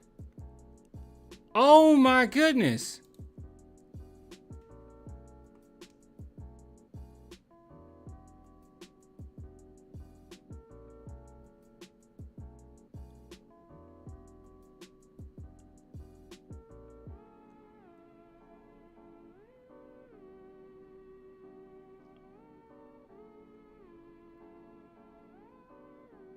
Well, that's ridiculous. I'm sorry. But it is in the corner. Oh, that was 2 years ago? Yeah, this was 2 years ago. Well, actually, probably 3 years ago, because I think this is 2020.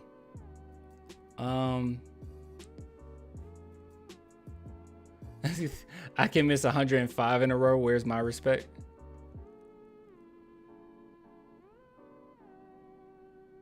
I remember in high school, I hit 7 in a row and was feeling myself. I had the whole squad gassing me up. That's just ridiculous. That's sick. There's a video of Ben Simmons draining everything. That's funny. Oh, that was 2 years ago. Reddit post was 2 days ago. Oh, okay. So yeah, Reddit just messed you up, man. Still impressive though. Ridiculous. I completely. I don't even know what was that topic that we were talking. What were we talking? Oh, we were talking about Charles Barkley. Okay, let's get off of that.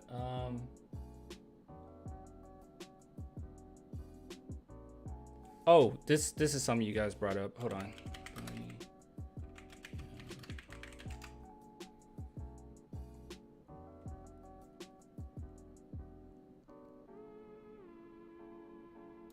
This is 3 hours ago.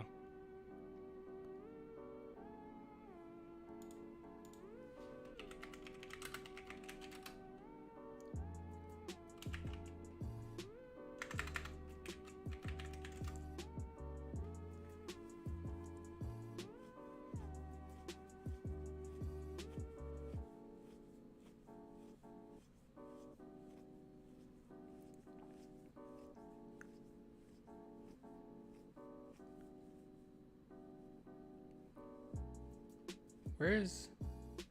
Oh, I said, hold on, I'm on the wrong thing.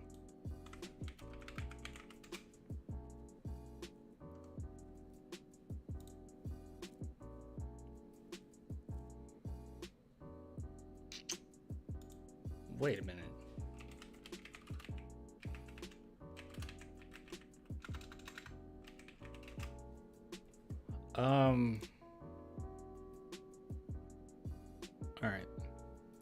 All right, I got it up. Okay.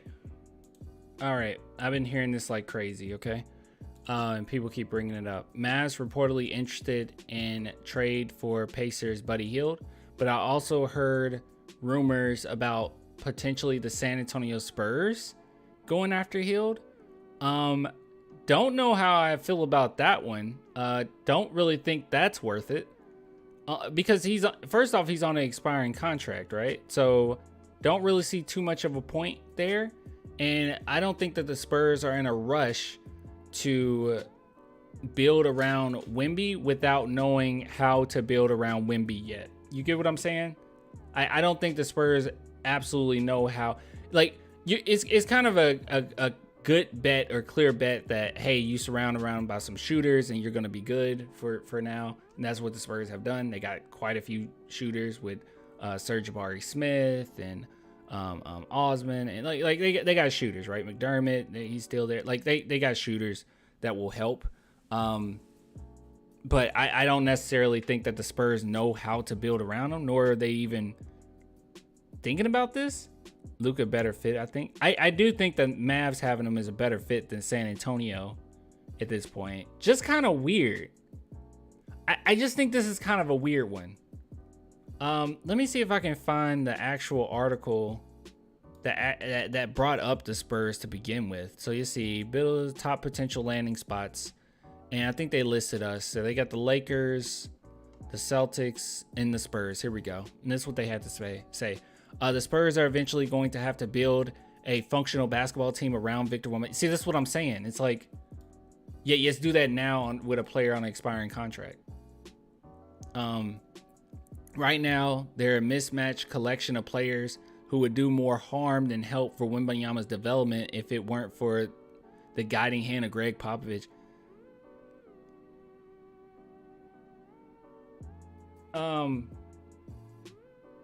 What?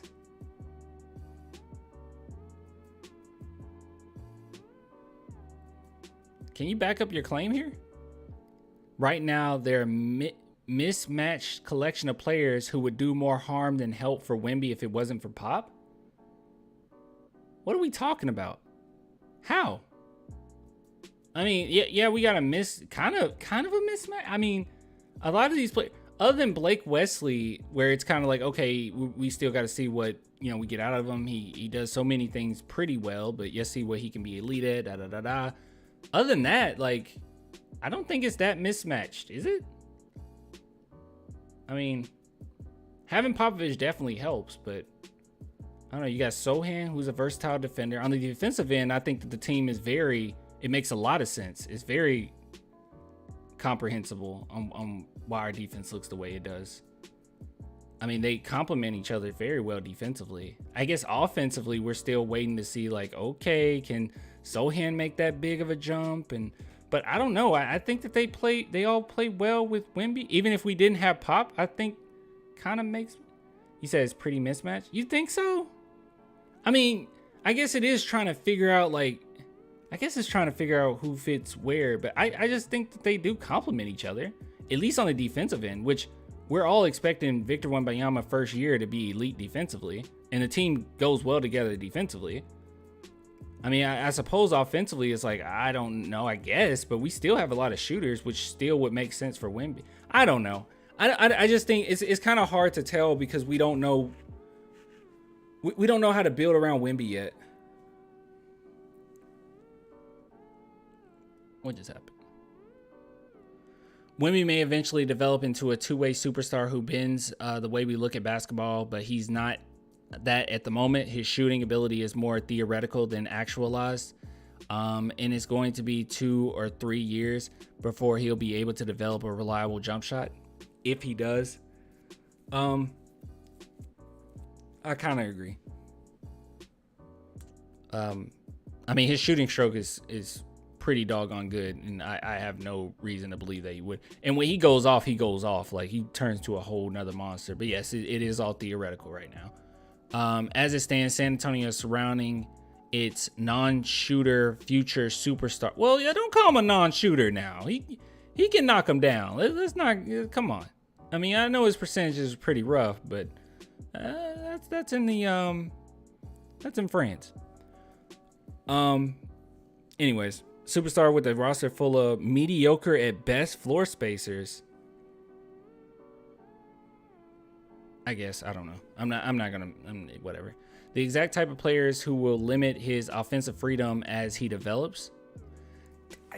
I just don't, I'm not buying that. I'm not buying that they're gonna limit Wemby. Limit his offensive freedom? Who?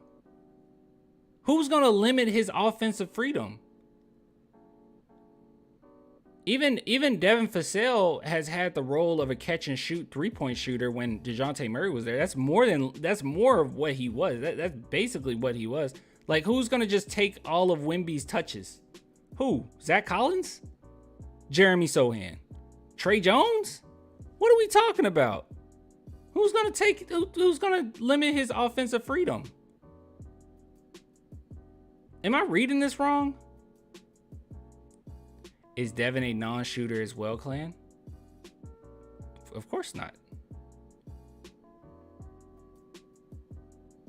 Of course not.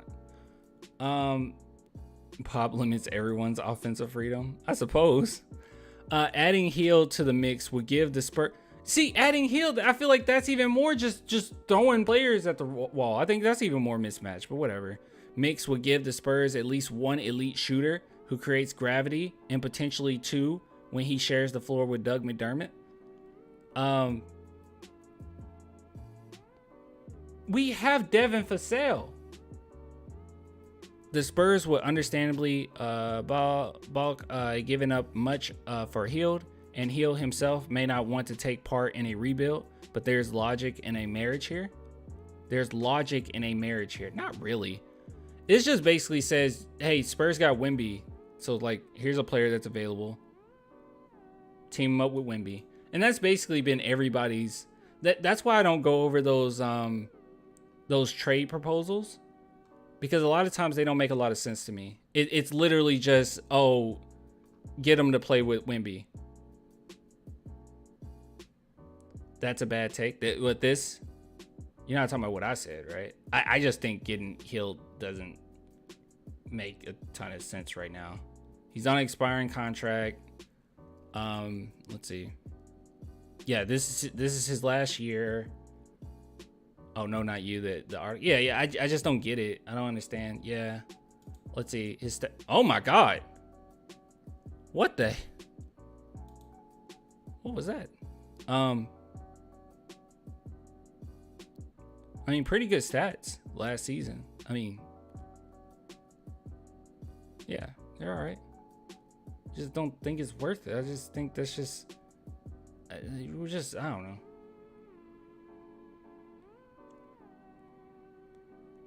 Devin averaged 20 points per game before injury. He's pretty good. Yeah, he is. I'm not saying that he'll have the same type of like shooting prowess of Buddy here. Obviously not. I like Buddy Hield. I don't think that that's the case. I don't think that. But at the same time, I think that he fits in just fine. Hield can't play defense. I mean, he was at least averaging a steal per game last season. So he at least did that. I just think it's silly. I just think that's that's just like a random like, oh yeah, Spurs. Because everyone else on this list actually does make sense a little bit. You know, Celtics, okay, we're trying to win a championship. Lakers, okay, we're trying to win a championship. Because, I mean, Buddy Hield's like 30. It's like, all right, that makes sense. Mavs, trying to get him. Okay, that makes sense. Spurs? Why? We're still in the midst of a rebuild. I don't know. It's just throwing things. Everyone wants everyone to play with Wemby now. That's all it comes down to.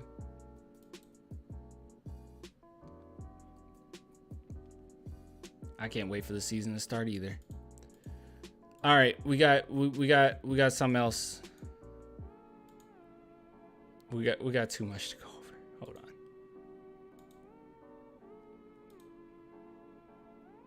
Here we go. All right. Well, actually, hold on. I got to shout someone out because they actually showed me this to begin with.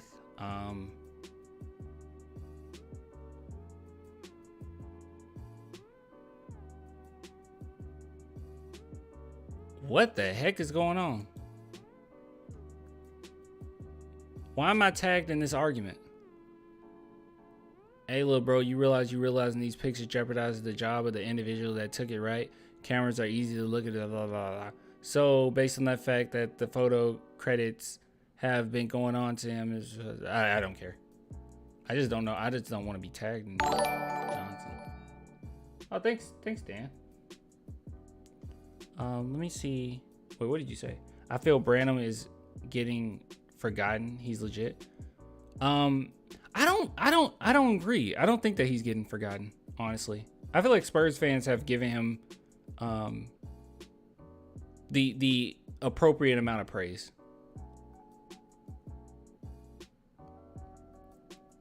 Let's see. I know someone tagged me in this, and I want to shout them out because I don't want to. Because I want to show who showed me this to begin with. Oh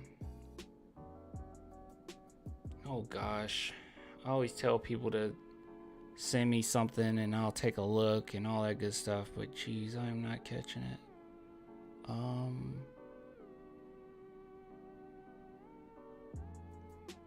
Is this it? No.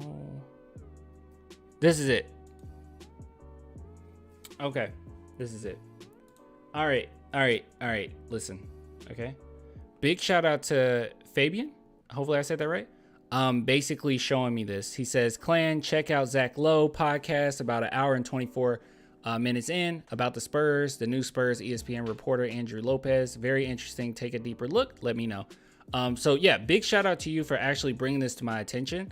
I went to it on Spotify and I listened to some of it and it was going on for a while. I'm gonna be honest with you. I just didn't want to go over it. It was too long. It was a long conversation and a big chunk of it, I just didn't disagree with anything and I had nothing to add. And I feel like I would just be stealing content at that point.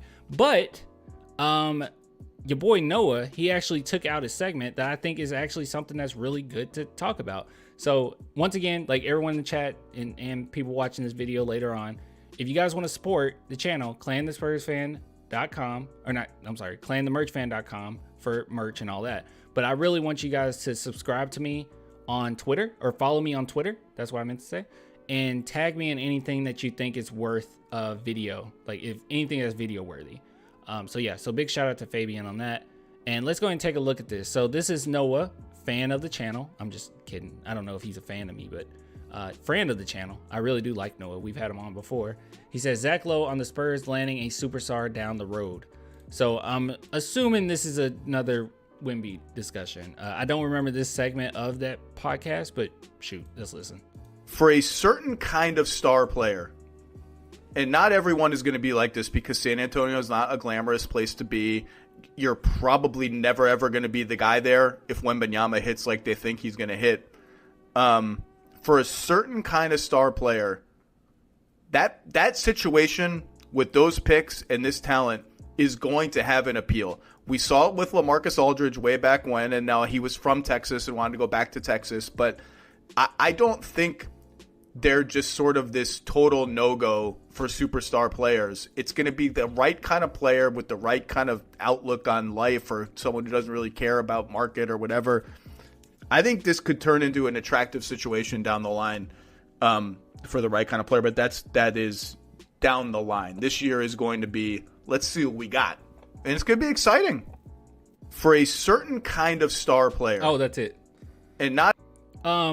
Yeah, I agree. Okay, so here's the thing. From this, one thing I did notice is that, well, it wasn't just on this. I think I might have saw it somewhere else. But this was the main thought that people kind of came to, or conclusion they came to. Giannis. He's talking about Giannis. And I saw some people, even in my chat, bring up, hey, should the Spurs trade for Giannis? Or are the Spurs going to get Giannis? So let me put it this way, okay?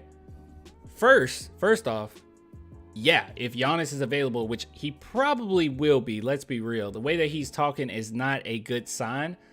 Typically, you don't see superstars come out publicly and talk about their team the way that he's talked about them. And he hasn't been like stupid disrespectful. It's just been like, hey, if they don't have the winning mindset, then I don't want to stay here. That's not good. That's bad. So I think that he will be leaving Milwaukee. I think that's just true. And great news for us, by the time that Wemby is developed on the point that we want him to get developed at, and he starts really making noise in the NBA, around that time is when Giannis would be able to just come on over to the Spurs. Yes, you bring him over no matter what. So that is true. Giannis could end up coming to the Spurs. I think that's a real reality. Wasn't a year ago. It definitely is now. Anything is possible now that we have Wemby. But I don't believe that that's what Zach Lowe was saying here. I think that he was just talking about a specific type of star, maybe not as a guy that's a full-on superstar coming to the San Antonio Spurs, or Spurs trying to form a super team, which isn't going to really happen on the new CPA anyway. Like this really benefits us. The teams that's really going to hurt from it, like the Lakers and huge market teams. Smaller market teams like us who know what we're doing and can build within, we're going to be totally fine. But I think that he means more players kind of like my boy Switch Hill, which in real life, I need to tell you guys this. Switch Hill, he's my best friend, like IRL, like we're on the phone all the time. I visit his house. He's such a nice dude. I love you, Switch Hill. If you're watching this, I love you. But yeah, anyways, he brought this up. He was like, well, what about Cade Cunningham? And I think that that's a perfect player that he's more than likely talking about, that type of player. Not a Giannis. I don't think that he means a Giannis, right? Let me see. Honestly, if Giannis becomes available, trade the farm for him to pair up with Wemby. What do you mean by trade the farm? I'm not okay. These are my stipulations. Okay, I'm not giving away the Hawks pick. If he was available, I'm not giving away the Hawks pick. No. First off, I don't think they're gonna make him available unless he like really say I don't want to be here, which he hasn't necessarily done yet. But no.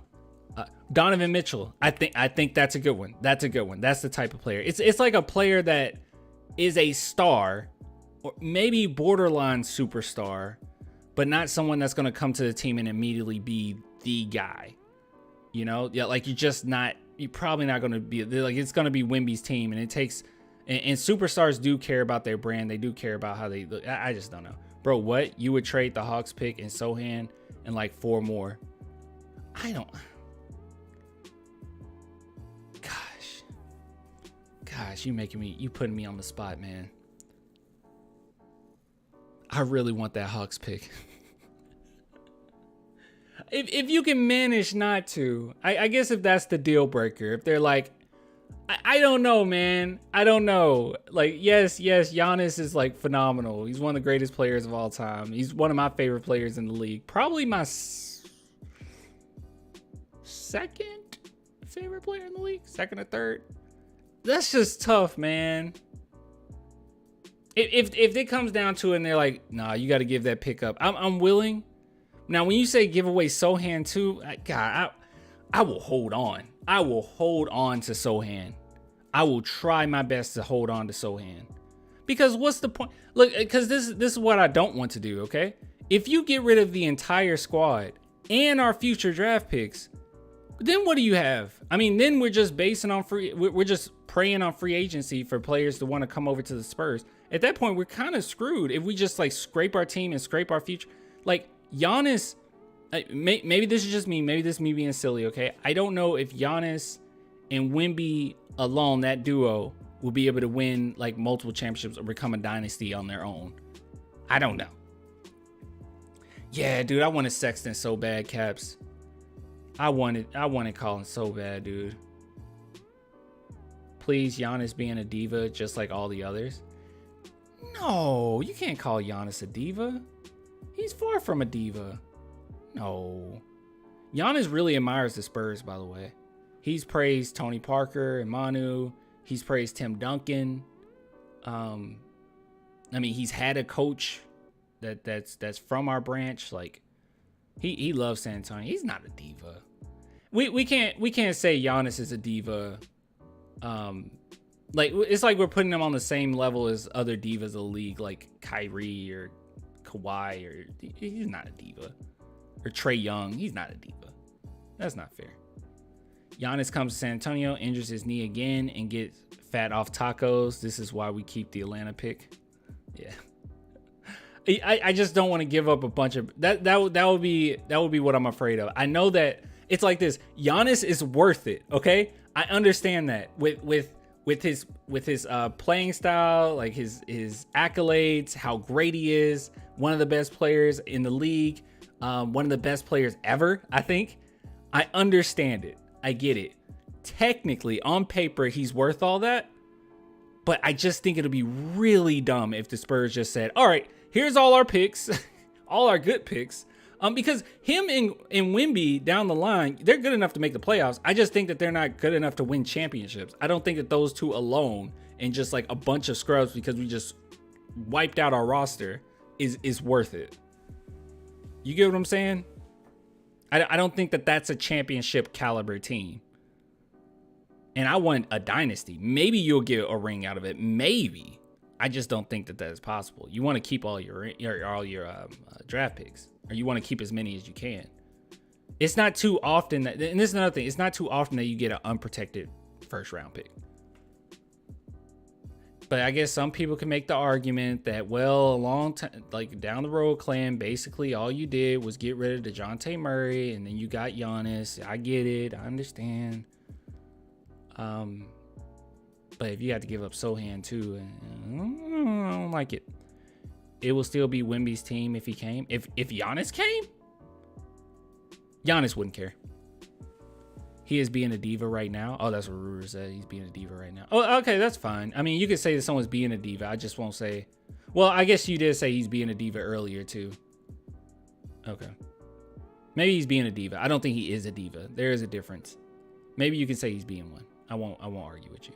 Did you see the new Wemby video on the NBA channel? Oh, it's so good, isn't it? Oh, it's so good.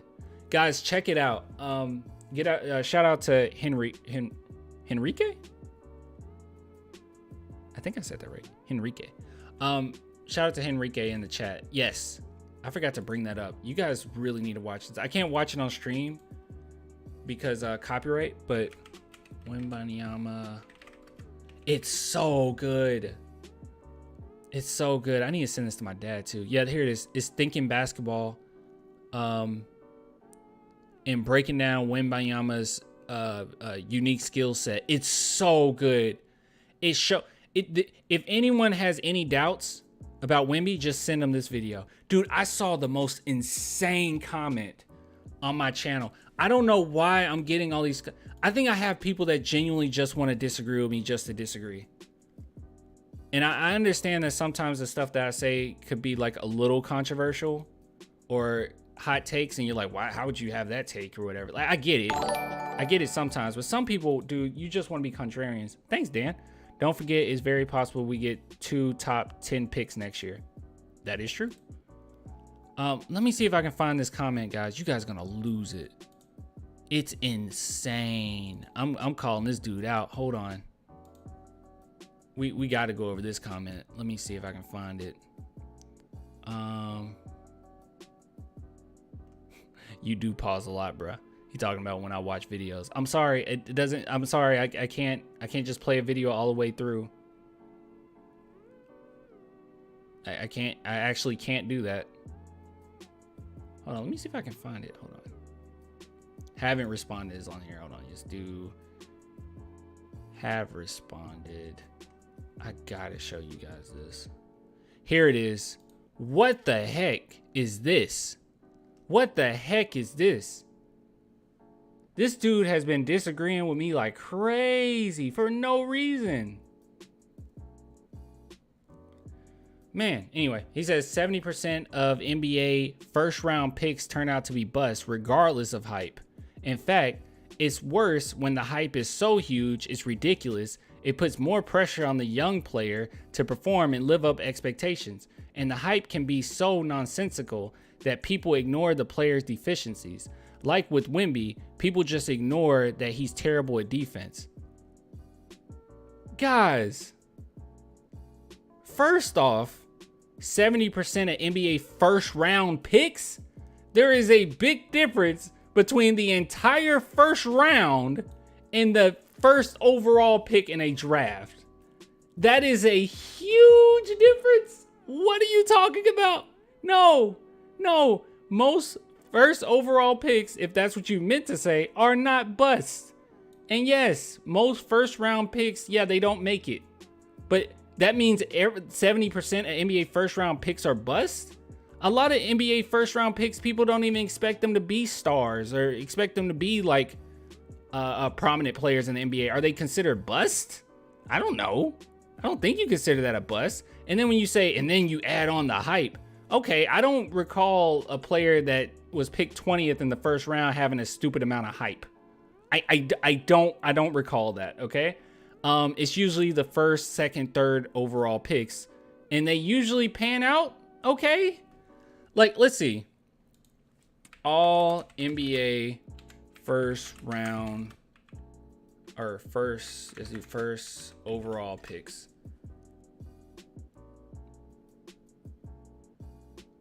Let's see.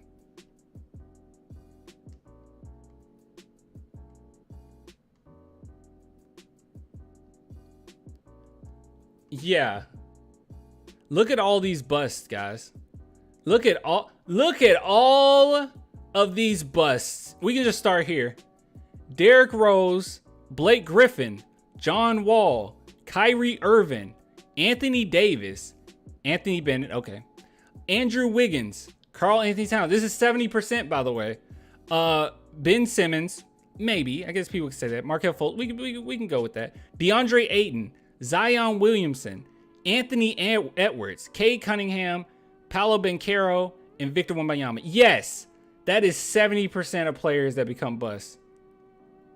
Bennett was a bust. Yeah. That's why I said, yeah, okay, we could say Bennett, but no, these aren't. This isn't 70%. If we're starting from like 2008, we can start 2010 if you want. Most of these, we got what? How many busts we got in here? One.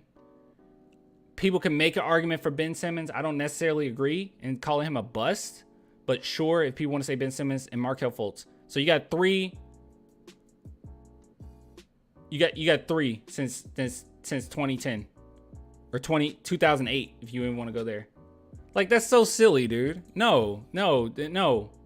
And also that also, and then the argument that, well, clan, if you really look at it, when players have a lot of hype, it's a lot of pressure, and then they don't make. Okay, let's think about all the hype that these players got. Paolo, he didn't get a lot of hype, whatever. But yes, focusing on players that got a lot of hype, okay? Zion Williamson, He's a star, okay? He's a good player in the NBA, okay? He got a lot of hype. He's a good player. Let's see. Who else I recall having a bunch of hype? Kyrie Irving didn't have a bunch of hype. Let's see. Is it really just LeBron? I feel like Dwight Howard had quite a bit of hype. But LeBron James, that's a crazy amount of hype. He panned out okay. Tim Duncan, crazy amount of hype.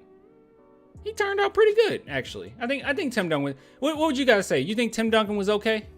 He was all right? He was okay. He got a lot of hype coming into the NBA, but he was okay, right? He was like, what? Like, kind of like a little above mediocre, right? Tim Duncan. He was okay.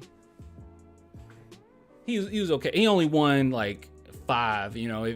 If Tim Duncan didn't have that hype coming into the NBA, he would have had 20 championships every single season that he played. He would have just had back to back championships. It's so stupid. It's just so silly. You said there were more busts in the 90s?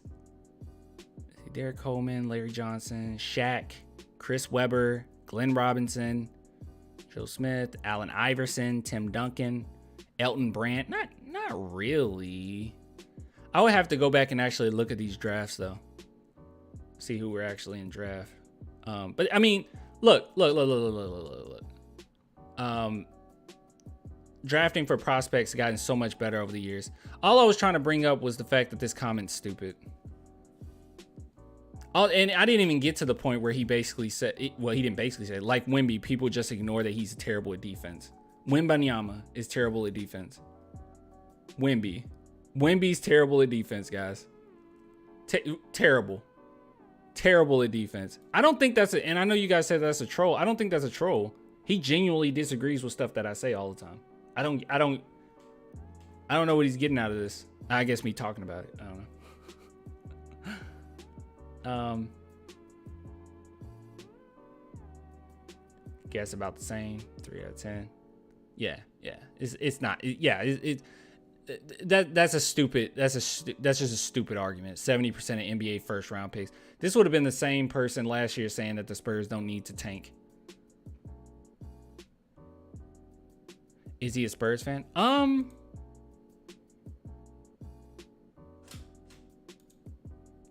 I remember him telling me that Wemby's going to be a bust. I'm not 100% sure, to be honest. Let's see. Can I find any more of his... How do you search for just this person's comments?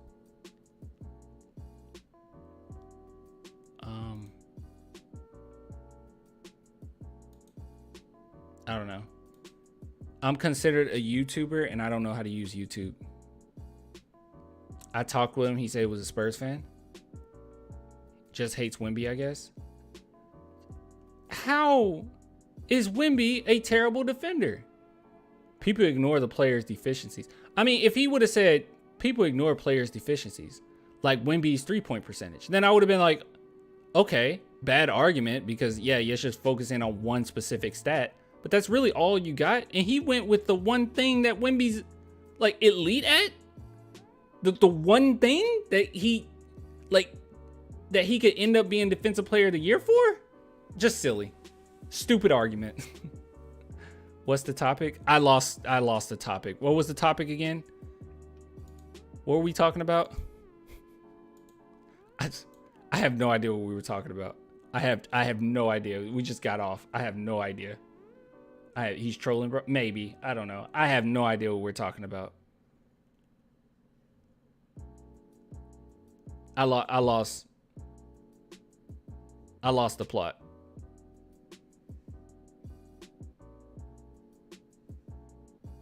Wemby gonna have so many highlights, dunks, and blocks? Exactly. Obviously.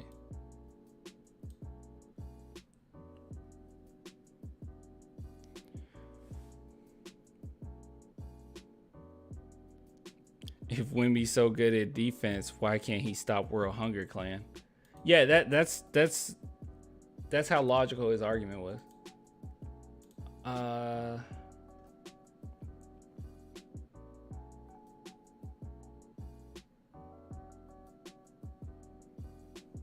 is this? Oh.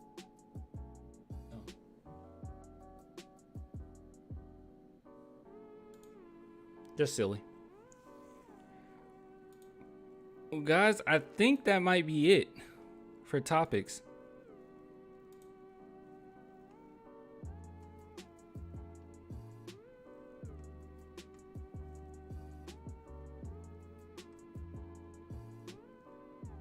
Oh, wait. Guys, chat. Listen. I don't want to disappoint you. I know I was going to end this live stream, but check it out. We got one more thing to talk about. Jeremy Sohan. Wait, LA coach? No, we talked. That was another video. We talked about that in another. You don't recall? Dude, I cover everything. Just you got to go to the channel, man. Look, watch. Where are you? I know I didn't miss it. Look, see? Wait a minute. That one it. It's this one. See? Lamarcus Aldridge to return to Spurs? Yeah, it was that one. Yeah. I go over everything. I catch everything. I miss nothing. And I did not miss this. All right, so look at this. So Jeremy Sohan. So I know you guys remember, or not remember, it was a few days ago. I don't know if you remember this. But we were looking at an interview between Richard Jefferson, Channing Frye, and your boy, Zach Collins here. And they basically asked him, they were like, yo, are you going to be the enforcer for the Spurs? Because you already know people are going to try Wemby. Like, you going to be there? You going to ride? You going to slide on him? And he didn't say anything. He just kind of like chuckled a little bit. But we all know Zach Collins loves the smoke. He just absolutely loves it. He lives for the smoke even. And I just found this so funny because Jeremy Sohan will just say whatever is on his mind. And it says, Zach is ready for his enforcer role this season. Alexa play Psycho Killer by Talking Heads. And then Jeremy Sohan retweets it. Psycho Killer and similar No. songs. Alexa, no, shush. Shut up. I shouldn't have. No. Alexa, shush. Alexa, stop playing. Shush.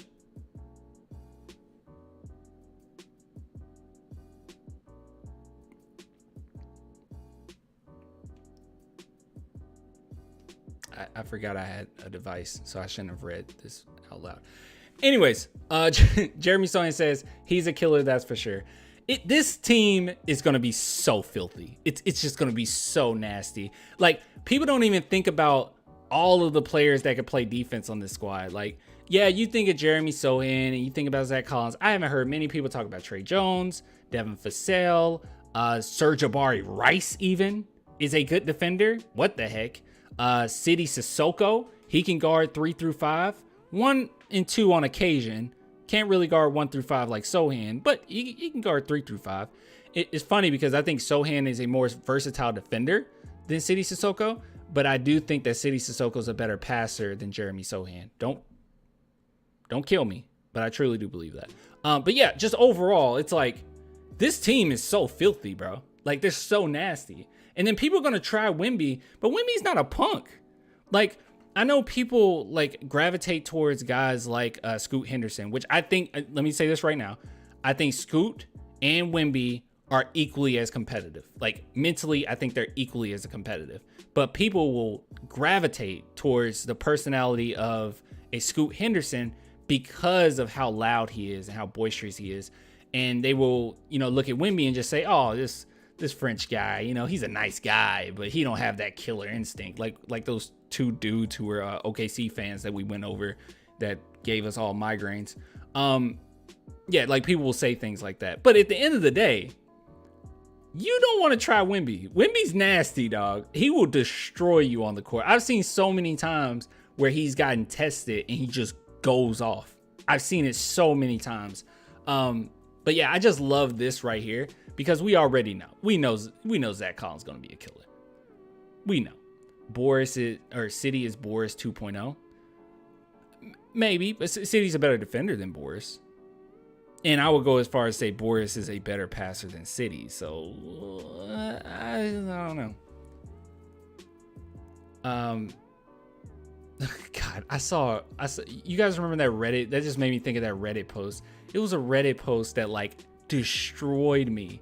Like they really hated me. And hold on, let me see if I can find. Somebody made an argument. You bringing up Boris Diaw made me think of this. Hold on. If I type in Reddit, Clan the Spurs fan, let's see. I think this might be it. Yeah, they destroyed me in these comments. Let's see. This guy's just asking for like Spurs content creators or guys who give analysis or something like that. And it was someone who destroyed me, and they brought up something that I didn't even say. Hold on. I know I can find it. Let's see. It was crazy. I never even once said it.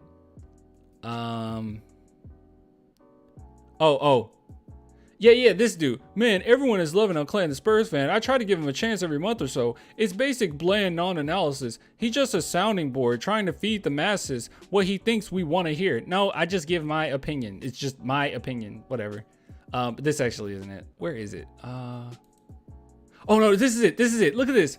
A few years ago, he swore that Trey Lyles was the Aldridge replacement. That's when I stopped following him. Super biased takes. I never once said that. I never said that. I never called Trey Lyles an Aldridge replacement. What? I've never said that. If I ever said that, I was maybe I was ranting because like Aldridge made me mad at one point. But like I didn't mean that. That's crazy. Haters are your motivators. Oh, I love it. It's so funny. Cause they like genuinely hate me for no reason. I'm just a Spurs fan talking about Spurs stuff. That's literally it.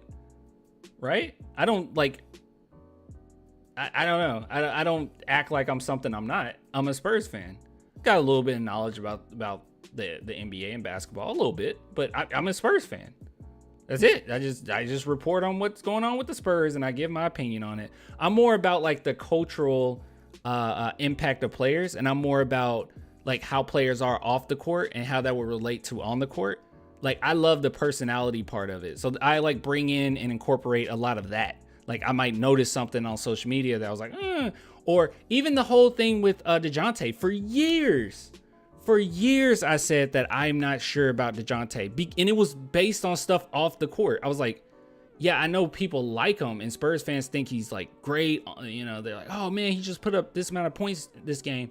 But it's like his attitude was just not there. And as soon as he left the Spurs, then everybody jumped on DeJounte Murray's kind of a jerk. It's like, well, I've been saying this for years and people got mad at me about it. Like I like to focus in on that stuff.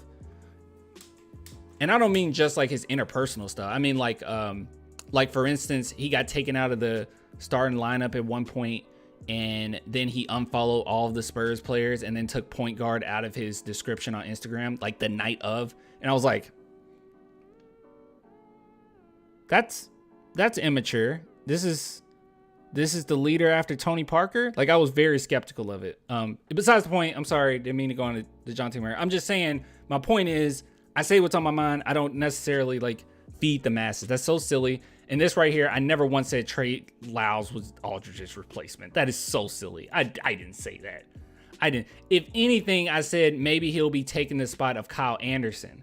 I might have said that, which, yeah, he was trying to fill that type of role, but I never said it was Aldridge's replacement. That's insane. Dude, those wings do look good though. Guys, I'm on a diet. I can't have those. 8 for $4.99. Oh, it's only $5. Oh man, they're only $5. Oh man, I can't do it though, y'all. Trey Lyles the GOAT.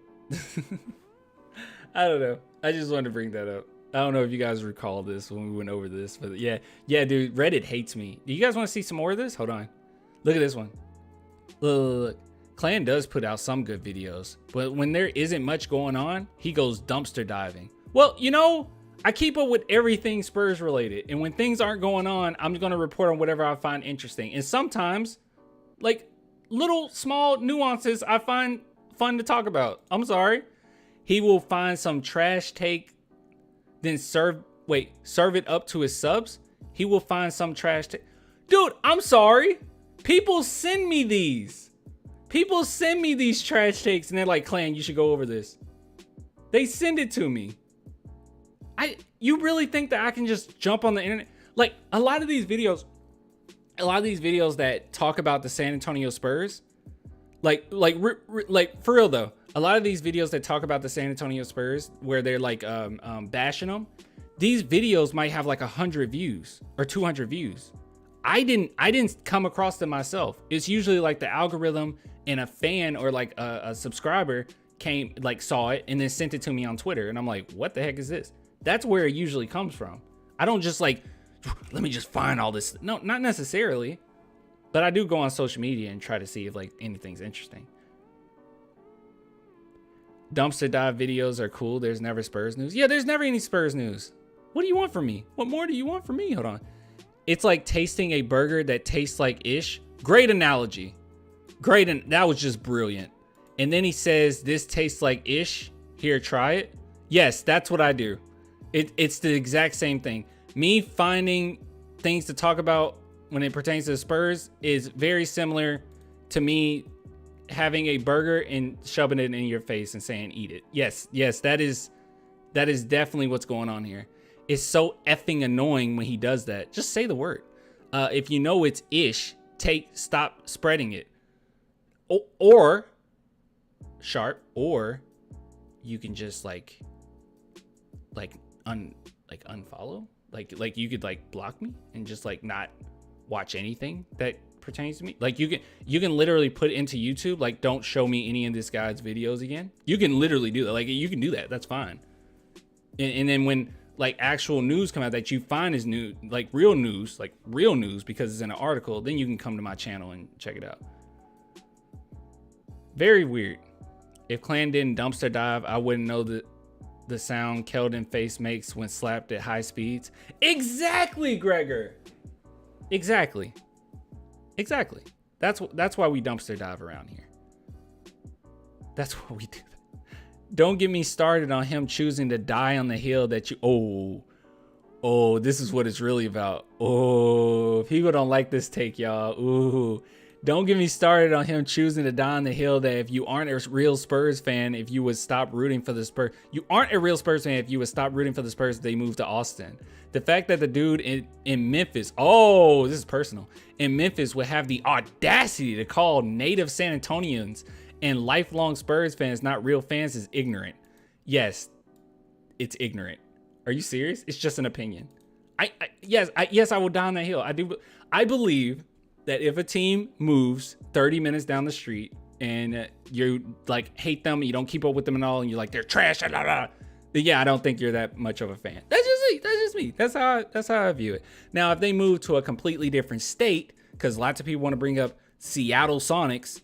First off, there's a lot of Seattle Sonics fans that still are Thunder fans. Okay, so let's get that straight. But I do understand. Okay, if you move all the way to state, or if you look at the Grizzlies as a Vancouver all the way to Memphis, I get it.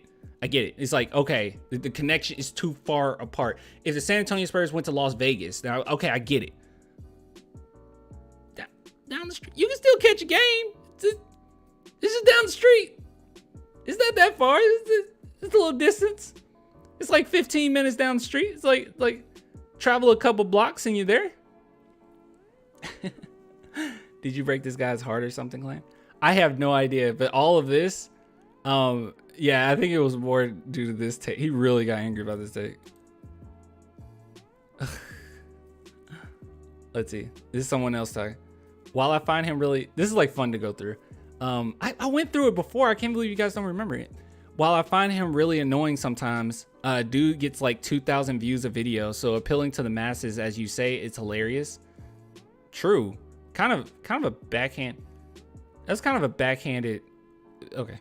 He's by far the best Spurs related YouTuber, and being a Spurs fan in Florida, starving for content, I appreciate his effort of putting out videos almost every day. Yes, he's a biased Spurs fan with occasional bad takes. He's one of us. Aw, stop it. That's so sweet. That's so sweet.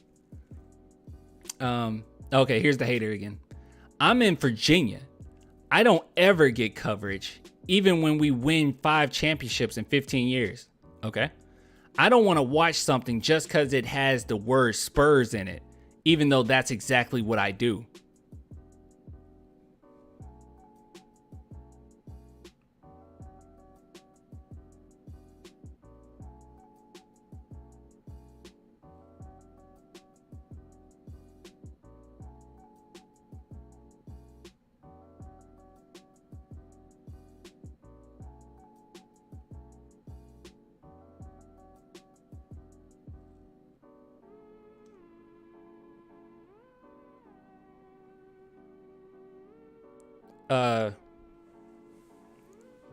Okay.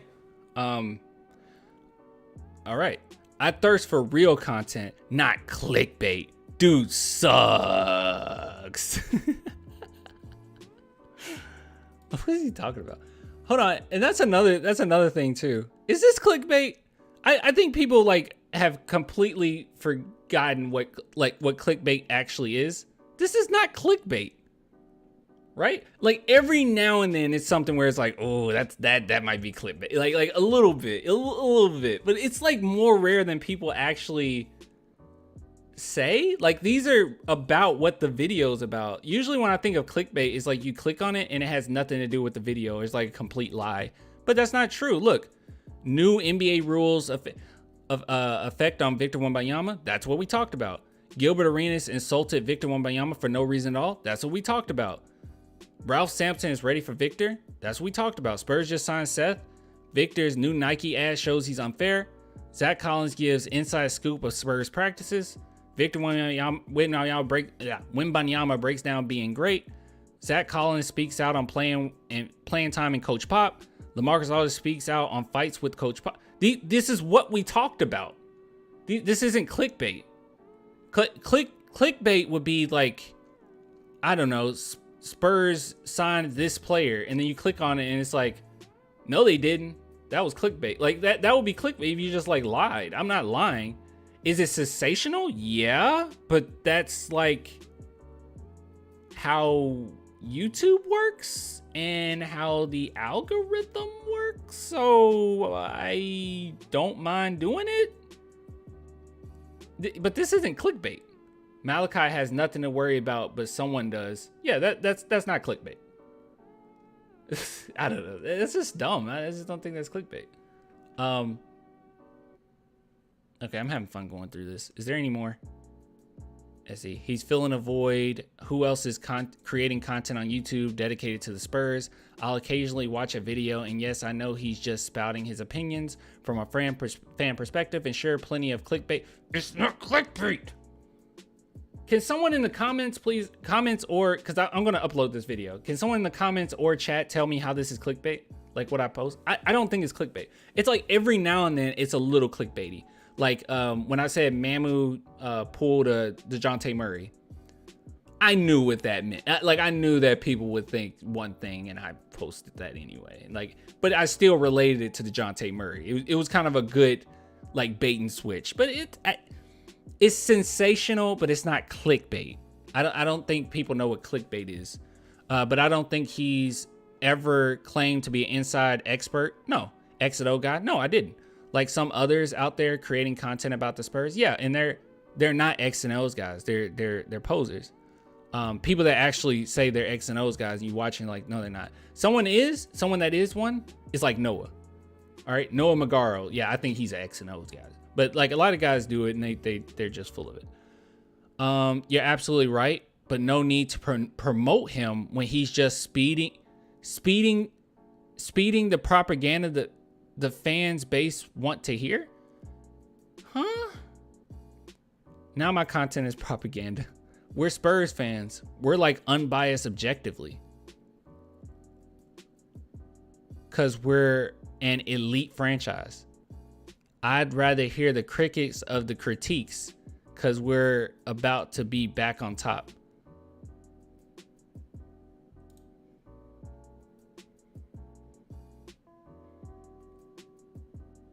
I'm so confused by this dude. He just hates me.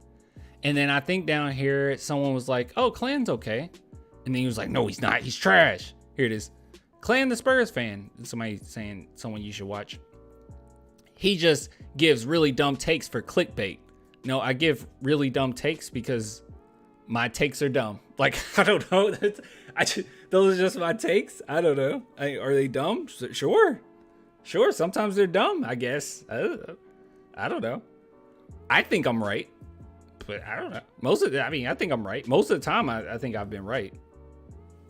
Doesn't ever really provide any sort of analysis or thoughtful insight. That's not true. Honestly, I'm gonna be honest. And he says same with TSR, whatever. I'm gonna be honest. I think that a lot of people, they just don't like the fact that you have a take it all, and they would much rather watch something where it's like you don't give any opinion and you just go with kind of what the masses say, and then you look at a play and be like, look right here. Look at this is an elevator screen. As you can see, they planted the 2 picks perfectly, and you can see right here that Devin Vassell got open because that was perfect. Like, okay, that's not any more analysis than what I do. Like breaking down the culture of the San Antonio Spurs and how it might relate to them on the court. I mean, that's my analysis. Only thing I dislike about Clan is when he says, I'll get with you guys later, because that means he's leaving us. Oh, July. You're so July. Let me send you a, I don't even know what I can do here.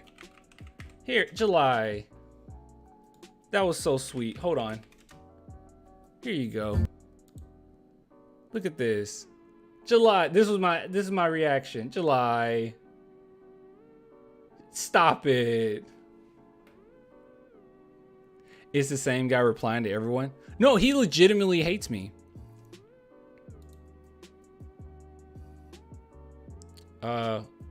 Mature content. Hold on, guys. I gotta make sure there's nothing on here.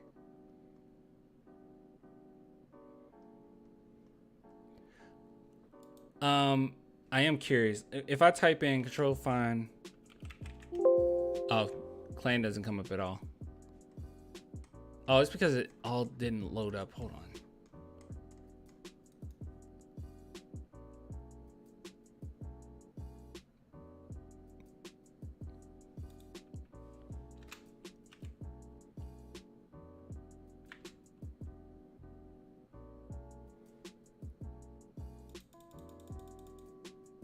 Yeah, no, nothing. I ain't worried about it. That was funny. Once again, I forgot what we were talking about. I don't know where we started with this conversation. If I'm so dedicated to basketball that I'm seeking out content creators for my team, I'm pretty sure I can recognize a good play on the court without it being told or explained. Yeah, and that's the thing. That's what they're looking for. Like, that's the analysis that you want to see.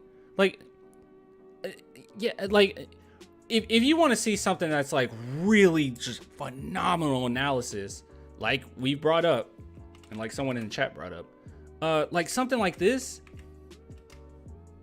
This is great analysis. Where is it? This right here from Clan the Spurs. I'm just kidding. No, it was I know it was. Is it Thinking Basketball? Yeah, like this is great analysis. This is a breakdown of so many different plays and like a pattern, a theme with Wemby that he breaks down. And that's good. This is good analysis. But most people, no, I can't. They don't give like in-depth analysis about the Spurs. No one does that. And that's not my thing. I'm more of a every single thing that happens with the San Antonio Spurs is going to be on this channel. Like I love the idea of being able to jump to like this channel and looking through the comments, and on every single topic pertaining to the Spurs, we can find opinions and we can talk to people about those things. I just want this to be a hub of all Spurs information, everything. And when certain things happen, serious things happen, I'm going to have a legitimate take on it. Some things, yeah, I don't really have that much of a take because it's kind of like, oh, you know, not that big a deal what just happened. But if we're talking like primo allegations, oh, we got to talk. It's not going to just be Primo did this. All right, see you guys later. No, I'm going in. And I think that's where people start getting irritated, and that's where that Reddit stuff come from too. Not gonna lie, I can't really watch TSR. Only reliable Spurs content maker is Clan for me. I appreciate that. TSR does a good job of bringing up a lot of Spurs stuff too. I think he does quite a bit of Giants stuff too.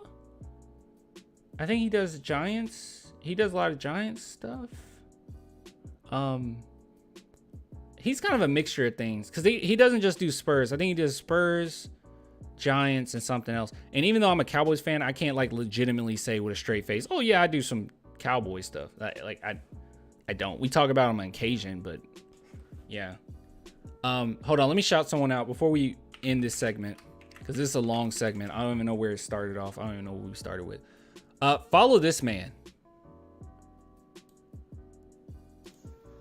This guy, Mark Holmes.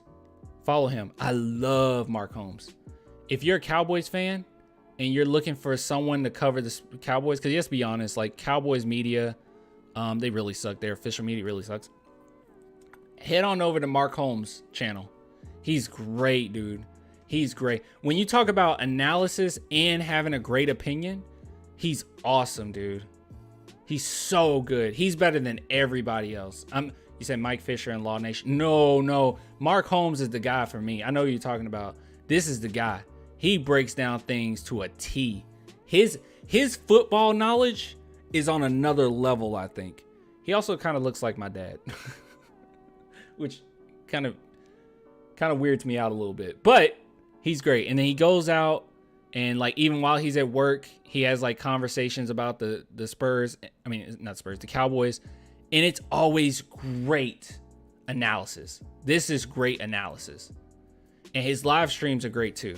Like when he's watching the game and everything. Like sometimes I will literally just turn his channel on live stream and sync it. Make sure it's synced with my TV. Because he's so good. Yeah, so go to Mark Holmes' channel if you guys want like really great Cowboys content. Honestly, funny enough, now I'm sorry, I'd say I was in this segment, but I do want to say this, okay? Mark Holmes, you remember when I used to talk on my phone? Like I would be in the car or I'd be, sitting on the couch or whatever, and I would just turn on my phone and start talking. It wasn't this setup, it was just my phone. I actually got that from Mark Holmes. He's the reason I was doing that. Because I just thought it was so engaging to just see this guy like do everyday tasks. Like this is him in his car. Like just do everyday tasks and just talk about sports. I don't know. It was relatable for me. So yeah, I kind of bit that from him. It was just, it's nice. It's nice content. So I can't stress that enough. If you're a Cowboys fan, please follow Mark Holmes, dude. He's so good. He's so good. And I'll be honest, I haven't been on his channel for a while. But man, oh man, when things go down with the Cowboys, and it looks like the Cowboys about to win me back over because I tried not to keep up with them the last couple of years. They pissed me off by keeping Kellen Moore. But he, I think it's time for me to get back into it. And he's a perfect source for all things Spurs. Now, he is an older guy, all right? So you're not going to get, great thumbnails or anything. It's not appealing. Like, he's not necessarily attempting to appeal to everybody. That's why it's like, a few thousand views here and there. But I guarantee you, if he wanted to, if this man wanted to, boy, oh boy. And look at this. This is one day. You guys talk about how I do 2 videos a day. He did 7 videos this past day. Maybe 8 actually. About 8 videos in a day. He's ridiculous. He's a monster. Diggs just got hurt in practice though. I know. We'll be okay. All Bland needs is like 1.2 seconds.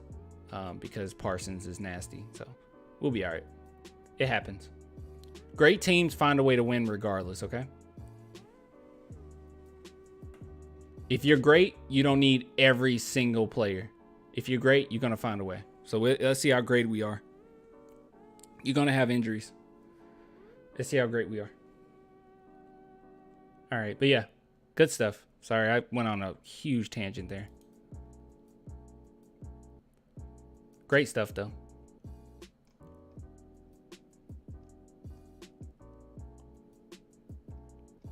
Does he have merch for Cowboys too? He does. I think it's Cowboy Joe Boo. Oh. I guess not anymore. He used to. He used to sell like shot glasses and stuff. Where is he living now? I have not kept up with him. That is not his house, or at least that's not what I remember. Yeah, this is not his house. He must have moved. Or is this a place that he's working on right now? Is this his house? No, he's always out working and talking about the Spurs. He sets up his camera and then he starts talking about the Spurs. I mean, I keep saying Spurs, Cowboys. More would be good at college level, not at NFL level, to be honest. Yeah. Where college level, you be a little bit more creative and everything. NFL, it was so cutesy. It was like, come on, man. What are you doing? You're putting Dak in a terrible position here. He shouldn't have to throw the ball 50 times in a game. That's ridiculous. Dak should be throwing the ball about 25 max. That's what type of quarterback he is. A great quarterback, but that's what type of quarterback he is. You're not going to have the best offense with Dak throwing the ball 50 times. Now, if you have to, you have to, but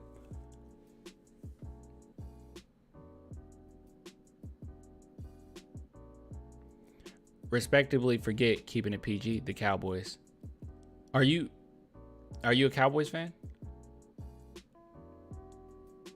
It's funny because like people would think like, oh, this person just said that isn't a Cowboys fan, or Vibin isn't a Cowboys fan, but the way you said that, forget the Cowboys, you're probably a Cowboys fan, because that's how I felt. Oh, I'm a Titans fan? Oh, okay. I was saying the same thing. I was saying forget the Cowboys, keeping it PG. I was saying the same thing, bro. I was saying the same thing. I'm back. I'm back though. I'm back and I'm better. I'm a Cowboys fan again. But the last couple years, they irritated me. And another thing too, last season I didn't even watch the season. Like I was tuning in here and there. I saw how they were playing. And I was like, well, this team is gonna make the playoffs and get kicked pretty early. It was just so obvious. It's like, why are we playing so cute? We got so much talent, and like everyone is so what's the word I'm looking for? I'm so sleepy. So not cohesive. What is it? Competent. That's the word. Competent. It was like every facet of our game is competent, except for the offense.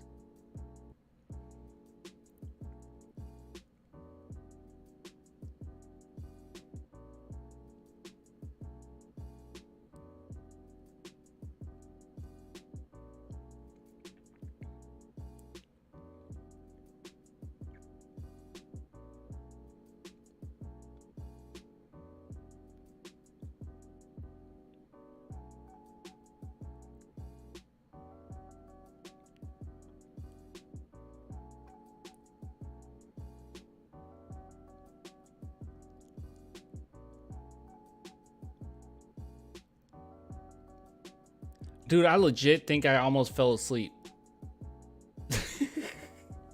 I know my eyes were open and I was looking at, like, I forgot I was live streaming just now. Like, real talk, I almost fell asleep. I'm so sleepy. I legit, that was weird. That was weird. It was like I thought Clan had a stroke. No, I literally saw the chat moving and just staring at it. But it was almost like sheep. It's like I'm staring at leaping sheep. I almost fell asleep on stream. I thought you froze. No, I legit fell asleep. That was weird. Oh my gosh, that was weird. I almost fell asleep. I want to do, you know what I want? If we gotta say, like, if the Spurs make the playoffs, I need to do a 24-hour stream. If it's not 24 hours, we'll do 12. Maybe a 12-hour stream.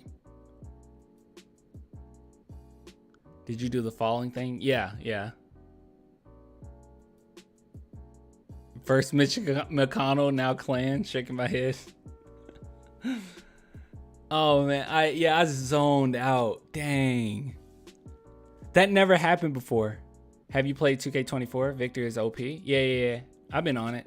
I hated it at first, but then when I figured out like the badge perks and how important, well, badges usually are important, but how important my badges were, now I'm having a little bit more fun with it. I'm like, okay, this guy is becoming what I thought he was going to be or what he should be anyways. I'm getting the badges for him, and the attributes are going up, and I feel good about him now.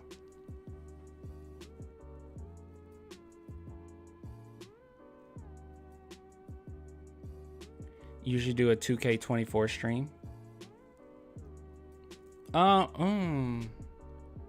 Possibly. A 2K24 stream. Possibly. Just trying to think how I would do it. Because if I did it, I would do it on the couch, which I would stream directly to YouTube, but it wouldn't come up super well because streaming straight from your PlayStation doesn't come up well. I had already sold my camera as well. I would have to bring the PlayStation here and play it on the PC. I don't know. Seemed like a lot of work. I could use an Elgato and record and then upload. I might start doing that, honestly. I think when the season starts, I might have like footage. I might get footage of, like, I might have the CPU play or something, and then have footage of Spurs versus whoever while we talk about it. I think that might be pretty cool. Just to have something playing on the screen while we talk, you know?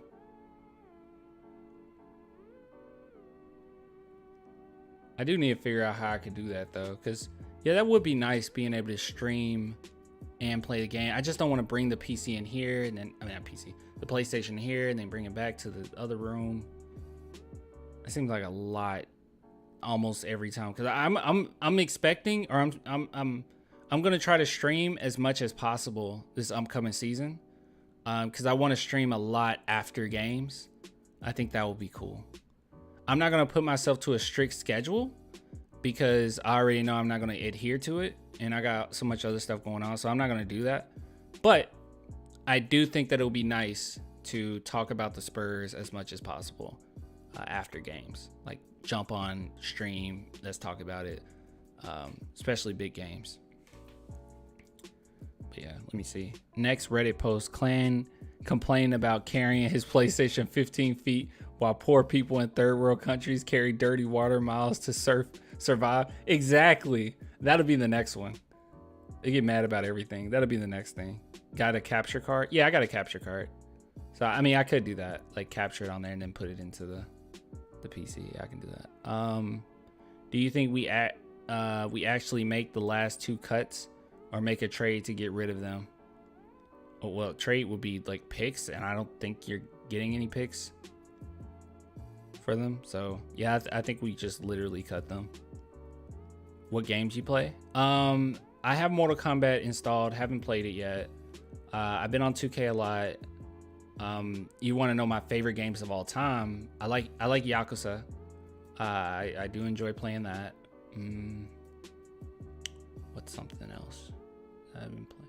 My favorite game of all time is Conker's Bad Fur Day, but that's not something I've been playing necessarily. I also loved Shamu back in the day. Let's see. Couldn't get into Like a Dragon. What, you talking Inshin? Don't like the turn-based? Oh, no. You're talking about the other Yakuza game. Yeah.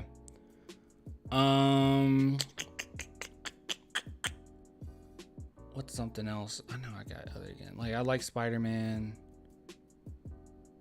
Oh man, dude, Conker's Bad Fur Day is my go game too. Dude, let me show you what I want.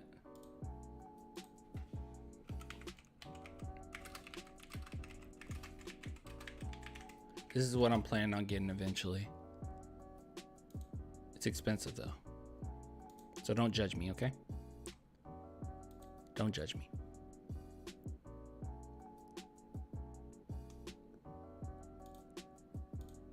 This bad boy.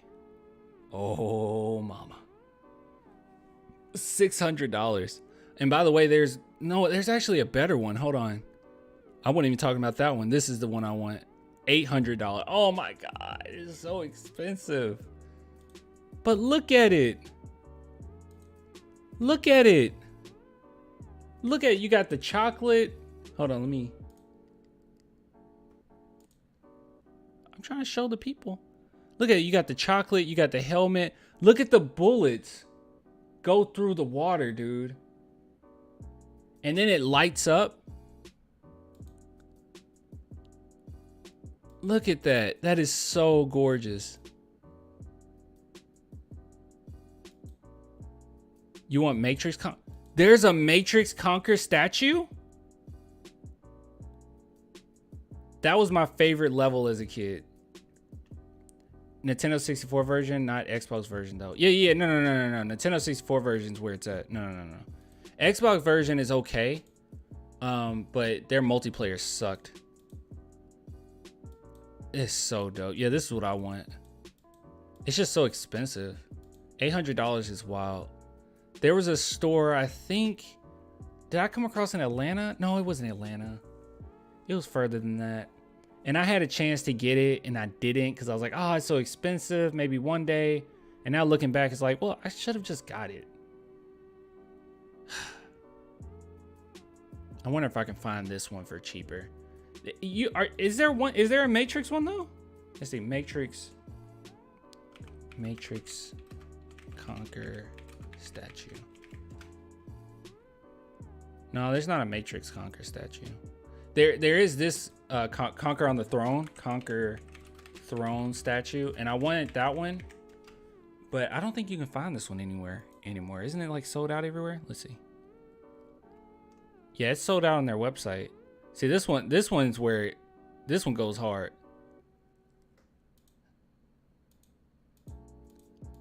What's this based on again?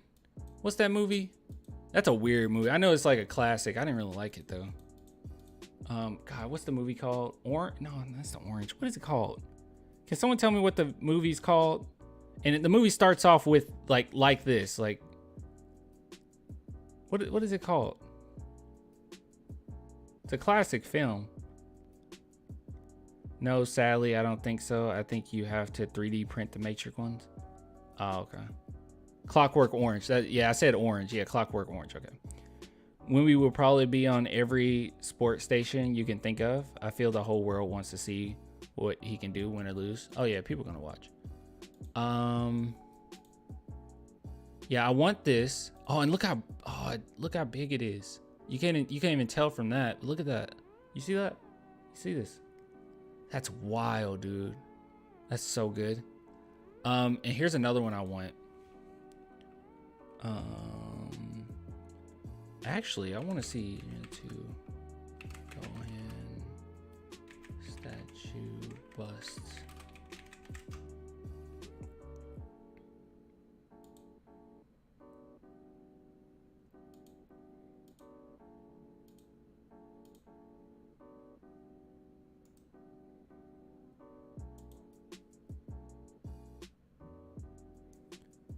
Oh, this is expensive. I would probably get this before the Conquer one though. Is it gonna load up? Is it? And this is the recast version. So the real version is probably stupid expensive. Recast is basically when it's like a third party doing it. But it looks, you can't really tell the difference. Yeah, I want this. This is dope.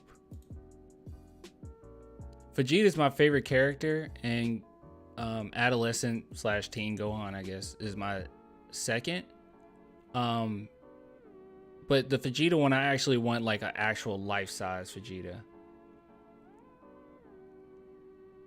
you get it if that was Majin Vegeta. I think they have a Majin Vegeta bust. Let's see.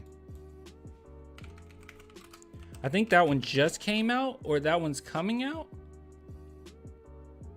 Okay, I don't think it came out yet. This guy has one. Okay, this. Oh, I don't think this is the one I saw, but here's one. Life-size bust, so yeah. That thing's pretty large. I think it was, which one did I see? Like actually see on. What did I just see? Oh, it's this one. Yeah, this guy has one. Look at this. So this is sold out. It sold out a very long time ago, so do not even bother asking me, where can I get this? You're never gonna find this. The 50 lucky Sorry, July. people who ordered this. Hold on, let's see. Yeah, this one dope. That one's so good. It's not going on straight. I'll be so careful. I wouldn't want to break it. That's so dope. This is tons of texture and detail. Lots of shading. Not unless I jack it from him. You know, it looks a little bit darker here in the camera, especially like the shoulder. Be about 20 inches wide, 22 inches tall. Because best is 23 inches wide, and there's just about a few inches on each side. So he's roughly 18 to 20 inches wide. Here's Vegeta in the center of the room, literally. Let me know your. She got so many. I want to get on that level. I literally, like one of these high quality ones, I literally only have one super high quality one. And I got it signed. I know I showed you guys this before, didn't I? Vegeta, Krillin, statue. Yeah, it's this one. Yeah, I own this one. Yeah, I literally own this one. And it's signed right here. I got Christopher Sabat to sign it. The voice of Vegeta. Signed it right here. This one's great. That's the only one I own. I really need to step my game up. The problem right now is that, like, where I live, I just don't have enough room. Like, this one, like, I love it, but, I mean, realistically, I don't know where I would put it. Like, I don't really have anywhere to put it right now. I would have to get a whole new, like, shelf, and then that would take up some room that I don't want to take up. I just don't have anywhere to put it. Don't remember that episode, but it's dope. This episode? Yeah, this right here. This is literally when Goku and Vegeta's fight was over. And it says right here, Krillin, don't let Vegeta escape. Yeah, and Krillin was about to go ahead and finish off Vegeta. And right before that, you can see Goku down here. He talked to Krillin and told him, hey, let him go because I want to fight him one day. Yeah, it was after their first fight. Vegeta Saga, never mind, I remember now. Yeah, it was at the very end. It's one of my favorite Dragon Ball moments. God, the expression on it is so good too. Akira Toriyama's something serious, man. Ah, he's so good. He's so good.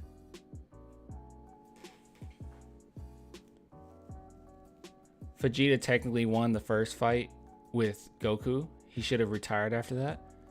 You know what's cool about that though? Like when they always say the Z fighters, but it really is the Z fighters. Like it's so many things had to line up for them to defeat Vegeta. But like the idea of it is that humanity, like what am I saying? Camaraderie, like teamwork, like working together, whatever, however you want to phrase it. I don't know. Family, friends. That's what ended up beating Vegeta. Because Vegeta was all about himself to begin with. And he couldn't win like that. He was all about himself. But every single person got involved in that. Every single person got involved in that fight. Everybody. Gohan, Krillin, gosh, what's his name? Roger what's his name? Roger Roby? Freak. I'm the biggest Dragon Ball fan. I can't remember his name. I literally got, I don't have it in here. I literally got the statue of him that he actually cut off Vegeta's tail. Even as cowardly as he was, like, that came out of nowhere. It's like, oh, yeah, Yajirobe, that's right. Like, it's like, whoa, what the heck? Where'd he come from? I forgot you were here. It's just brilliant. Like, it's just a brilliant arc. If you guys want, so I guess some of you guys are Dragon Ball fans. Here's a YouTuber. You don't get better than this. You don't get better. There's no touching this guy. Totally Not Mark.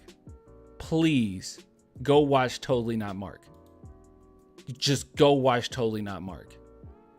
He did one. You can see he did it on like every saga, as you can see, like full on review. And it's not a normal review.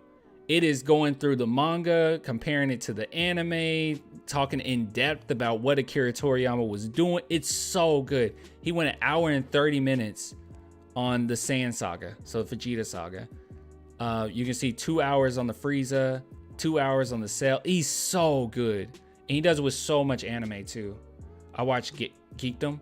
Yeah, Geekdom's good for Dragon Ball news. Yeah, he's good for Dragon Ball news. But this dude is on another level, bro. Another level. All anime, everything he reviews is so good. It's so good. And I'm getting on One Piece. I'm actually excited to get through One Piece. To finally get through. I'm only on episode like 40. To finally get through One Piece so I can go back to his channel and like genuinely watch what he had to say about One Piece. But yeah, dude, he's so great. I love the original character art style in Dragon Ball and early Z. Yeah, it is great. I met Stephanie Nadolny. Hopefully I'm saying that right. The voice of Kid Goku and Teen Gohan, and she wasn't on Dragon Ball. What's the one that came out after Dragon Ball Z? Dragon Ball Kai. She wasn't on that because they actually like shunned her from it. But I think she was going through a lot of stuff at the time. But I met her and got her autograph for some stuff because she is my favorite voice actor from Dragon Ball. Let me see. I just want to show you her actually doing the Goku voice. Does she do the Goku voice on a lot of these? The voices of OG Gohan. That's right. Let me hear your Gohan. I'm Gohan. Oh, Kamehameha. Oh, it's like Fight you. I'm gonna destroy you. That's funny. All right, hold on. So that's Gohan. That's older Gohan. But there's another dude who does it now, and I got his autograph. Gosh, I want to see her do the voice. Hi, I'm Goku. There it is. I wanted to take a bath with Bulma. She wouldn't let me. She kicked me out, and I don't understand why. What's the big deal?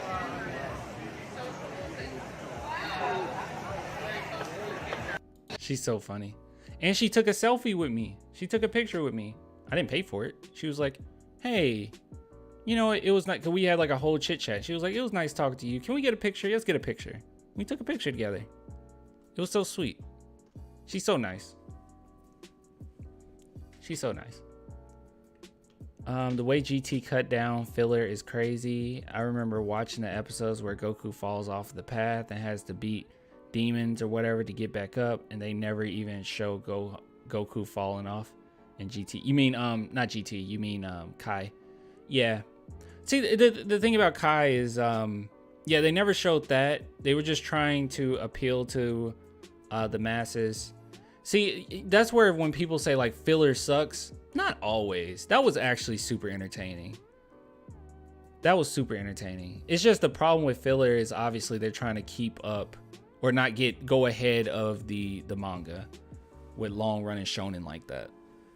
And I hate that Dragon Ball. I mean, toy animation wouldn't be what it is today without Dragon Ball. But man, back in the day, it was rough. And that was another thing too. Like I was saying, like watch Totally Not Mark, because he explains it. I learned so much from him about Dragon Ball. I had no idea that Toei Animation originally, it was basically a bunch of different studios that worked on Dragon Ball. That's why when you go through Dragon Ball and you see how inconsistent the art style is, it's because it was all over the place. There was studios where, like episodes where nothing really happened, they would give it off to a studio that wasn't that good. Okay, they just didn't have a lot of money. And then where it needs like really great action, then it's like it kicks up a notch and they gave it to a studio that is really good. It's like constantly back and forth. Filler in Super was terrible though, not gonna lie. I don't even know. Filler, trying to figure out what's filler in Dragon Ball Super is so confusing. It's so confusing, dude. It's like even the manga is filler at this point. It's so weird. Like some parts in the manga would be considered filler because Akira Toriyama don't care for it. Like for instance, Vegeta Ultra Ego. Akira Toriyama actually, I don't think he cares for Ultra Ego. Like I don't think he likes Ultra Ego even, which is really weird. He doesn't even like it. But it's in there. You get what I'm saying? Isn't that strange? That's so strange to me. And if you notice in the movies that came out, all of those Akira Toriyama had full control. Like he went all the way in on those. So the Gohan transformation, that's canon, because that's what Akira Toriyama wanted. But then with the Vegeta transformation, I don't think he likes that transformation. He would give, and this is another thing I learned from Totally Not Mark. He actually gives an outline to the mangaka, and he gives an outline to Toei Animation. And it's just like, okay, hit this, hit this, hit this. That's why Super isn't as good as like Dragon Ball or Dragon Ball Z, because it's not fully his vision. Things happen, but how you get there matters. And I feel like Toei Animation totally, they screw it up often. Not all the time, but they screw it up really often. And they screwed it up specifically with the Goku Black arc. That was, what the heck was that? That was so confusing and convoluted. They were just doing things. It's so funny that Cell wasn't in the Tournament of Power because drawing his spots all over him takes too long. Yeah. Akira Toriyama wouldn't have to do any of the animation or the manga stuff. But yeah, he said that himself, that like he regretted making Cell because of all his spots. And then he even said like when he made Krillin, like he was like, he's too boring. So then that's why he added the dots. It's like, oh, he's a monk. His face is too boring. Broly's supposed to be part of the team now that he got changed his story in Super. I don't know if I like it. I like it. I mean, I love Brutal Broly. Broly's still okay. Let's take his story out of it completely. And if you watch Dragon Ball Z Broly, Broly movie, there's no difference. If we just take the fight scene, there's no difference, right? That's the same Broly. Like there's really no difference. I mean, the other one was like, I guess, a little bit more like sinister, maybe. But as far as brutality, this same thing remains. And Broly, I feel like Broly back in the day, I do love that Broly, but I only love him because of his design. That's really it. Other than that, he's not that great. It's just his design. He just looks cool. Like he looks cooler than the new one. That's it though. This new one definitely has like, is definitely better.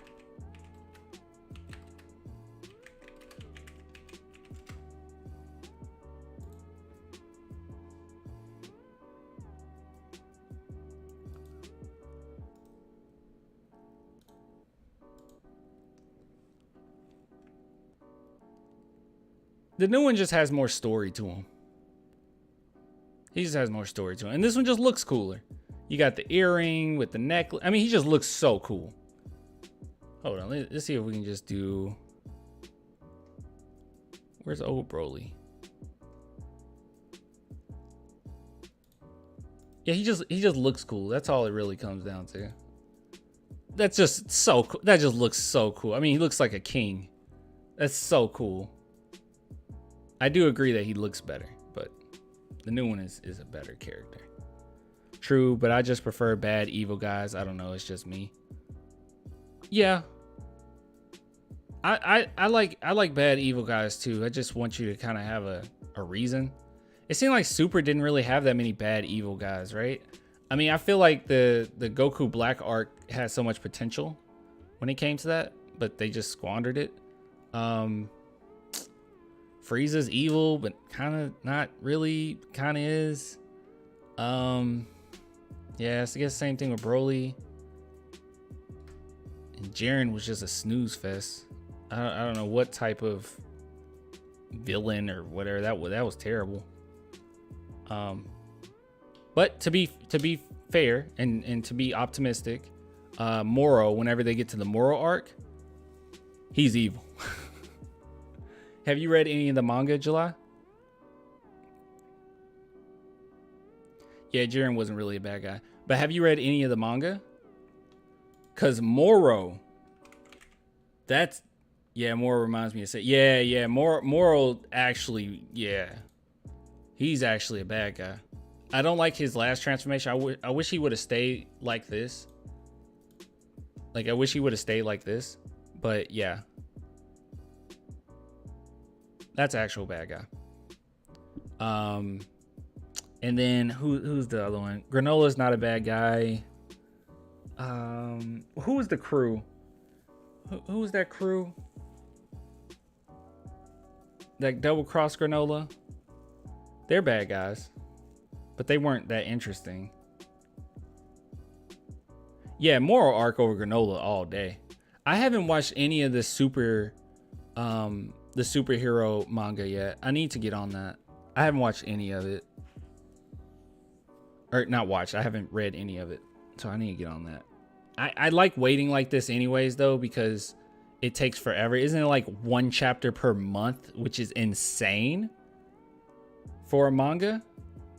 Manga is usually like once a week, which I know that that's overworking, but that's like usually what we're used to. And like Dragon Ball once a month is wild to me. It's taking forever for them to come back too. Hopefully when Super comes back, it's so much better than it was, because I was not digging it that much. It was at times where I was like, ooh, nice.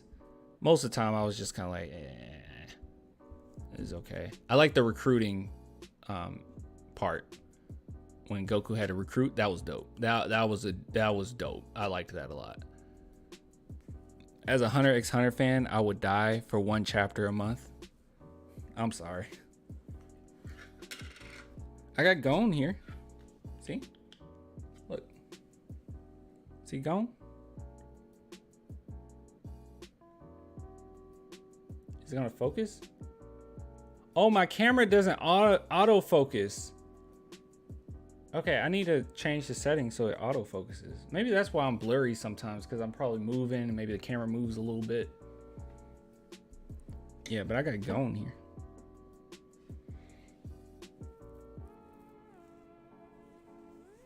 Heaters were the best part of Granola art, along with Ego. That's what it was. It was heaters. And I just don't like how transformations go now. Like Black Frieza, that was just kind of out of nowhere. It's cool, but like I guess it's cool. Just random.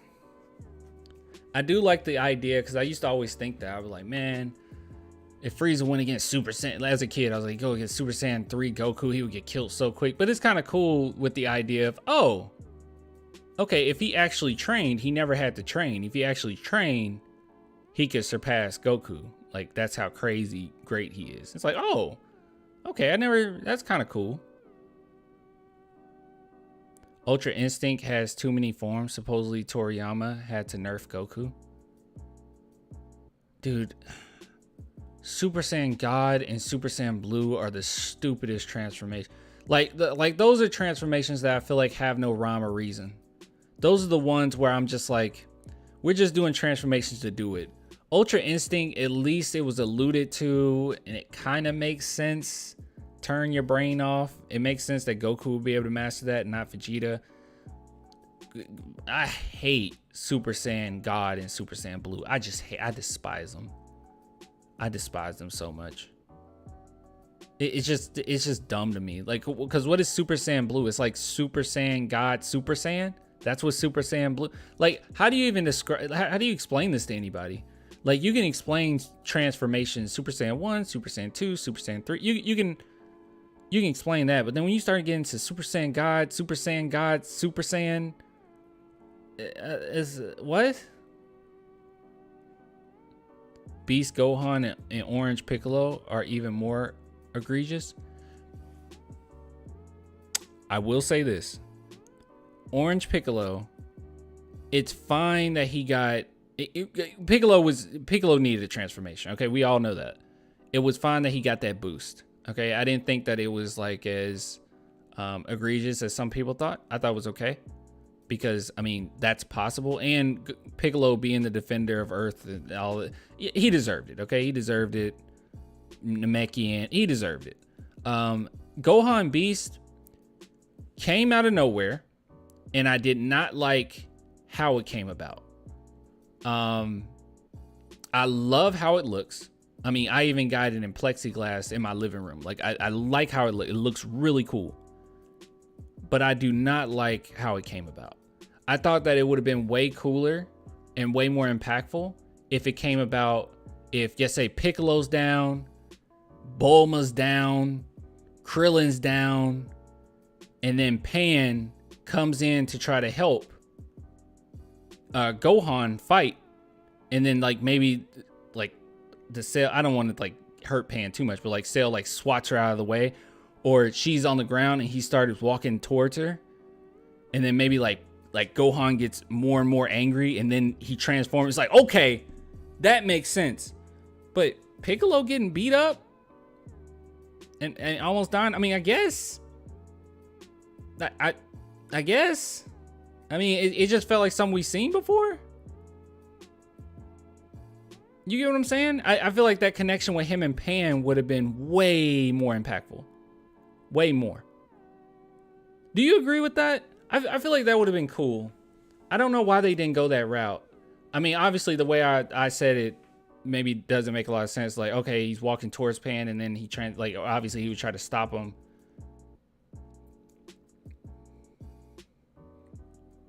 Well, Piccolo is his dad.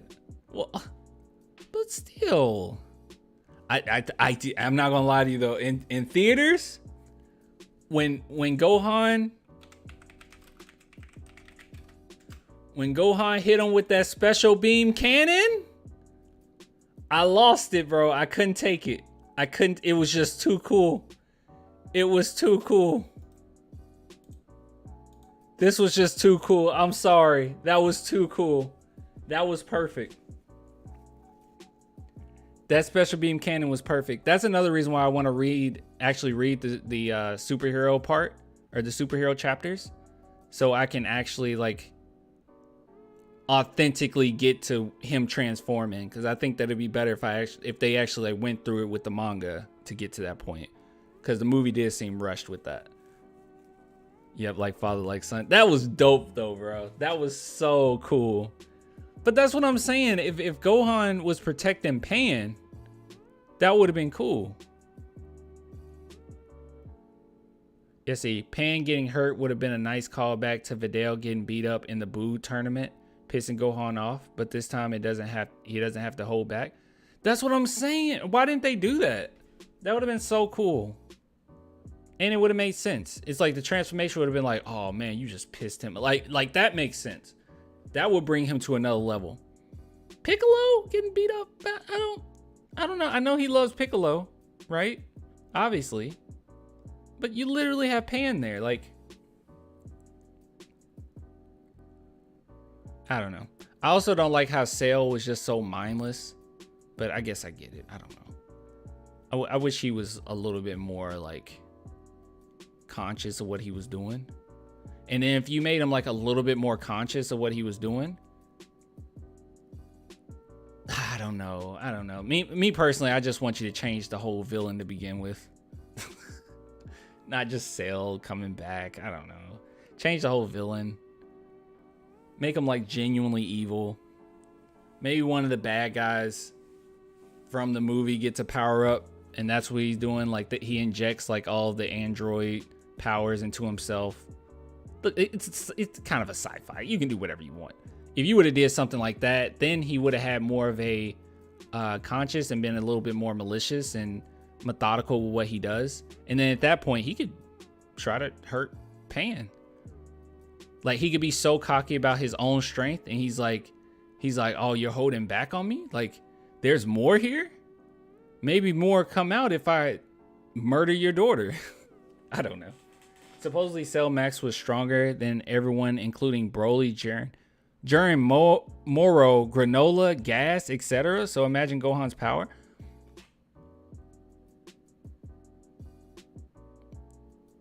I don't like that.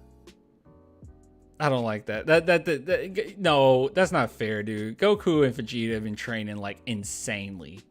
That's not fair. Just give it. Just power them up. Just power them up. That's not fair. Gohan shouldn't be able to beat Cell Max. I don't know. What's your favorite arc out of all of Dragon Ball? Frieza. Yeah, you just said it too. Mine's got to be the Frieza Saga. It's too perfect. The search for the Dragon Balls is stupidly entertaining. Now the cat and mouse game between Vegeta and Frieza. The impactful like Goku turning super. I mean, it's just too perfect. And then second, I will probably go with the Cell Saga, and that's for Gohan. Third, I would go with the Saiyan Saga. Fourth, I might go with. I mean, all that's left in Z is Boo, right? No, you can do the Android. I clump Android with the Cell Saga though. I guess lastly it will be Boo. But if we're talking Super, I like the Tournament of Power over Boo. And that's the only thing from Super I liked over Boo, I think. And we can't really count the movies, because when they redid it for the seasons, they weren't that great to me. So yeah. But second would be Cell, and then third be Saiyan Saga. They didn't hold back on the violence either. Gohan getting his neck snapped. Whoa, what are we talking about? Oh, in the Frieza Saga. Yeah. Frieza Saga ruthless, man. What would the first... Oh, the first saga would be the Saiyan Saga. I was about to say the Raditz thing was really gruesome too. The Raditz death. But that would be the Saiyan Saga. That's the entire Saiyan Saga. I miss when Dragon Ball was fighting techniques, not power levels. It meant everyone could compete if they just learned a good attack. Yeah. I mean, every now and then they still bring back the techniques. Every now and then, you know. Goku bringing back Kaioken for that fight was really cool. But I completely agree with you. It's all about power levels, and it's a little annoying sometimes. I agree.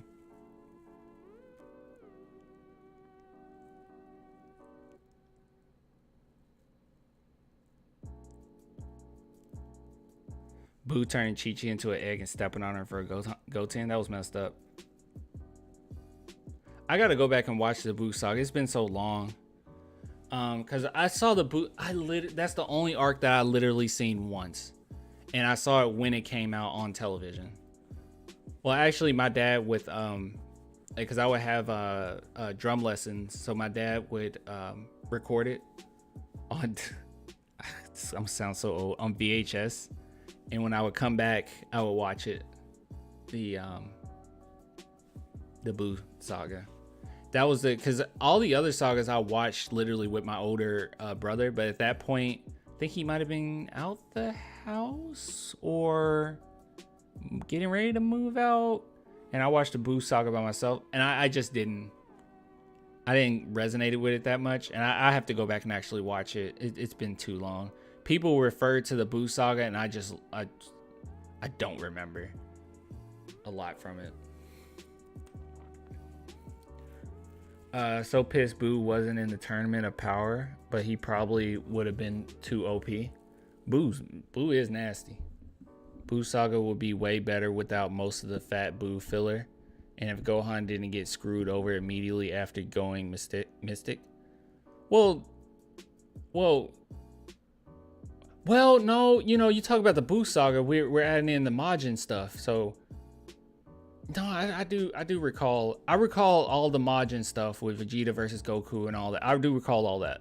The tournament, all that. It's just when you get into the Boo stuff, that's where my memory is a little shaky.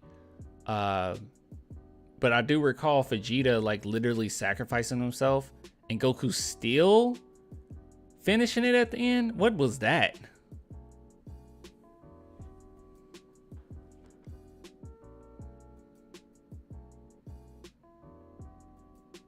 Imagine him using magic healing his teammates and regenerating. Oh, that's a good point with Boo.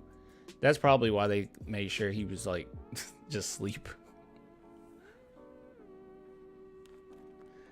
All right, I'm getting off. That was like an hour of Dragon Ball talk. That's ridiculous. I'm getting off. I don't feel well. I haven't felt well all stream. So yeah, because Boo just regenerated and then they threw out Super Saiyan 3 out of nowhere. Yeah. Yeah, it's stupid. Just don't. Yeah, at that point, it's just why are we doing this? Just let Vegeta finish him off. You shouldn't have even surpassed Super Saiyan 2. I think that would have been fine. Kind of stopping there. Or I mean, you can still do the power-ups, but just make them more authentic. That's where the problem comes in. Akira Toriyama didn't really make them authentic. But that's the thing too. Dragon Ball was actually supposed to end.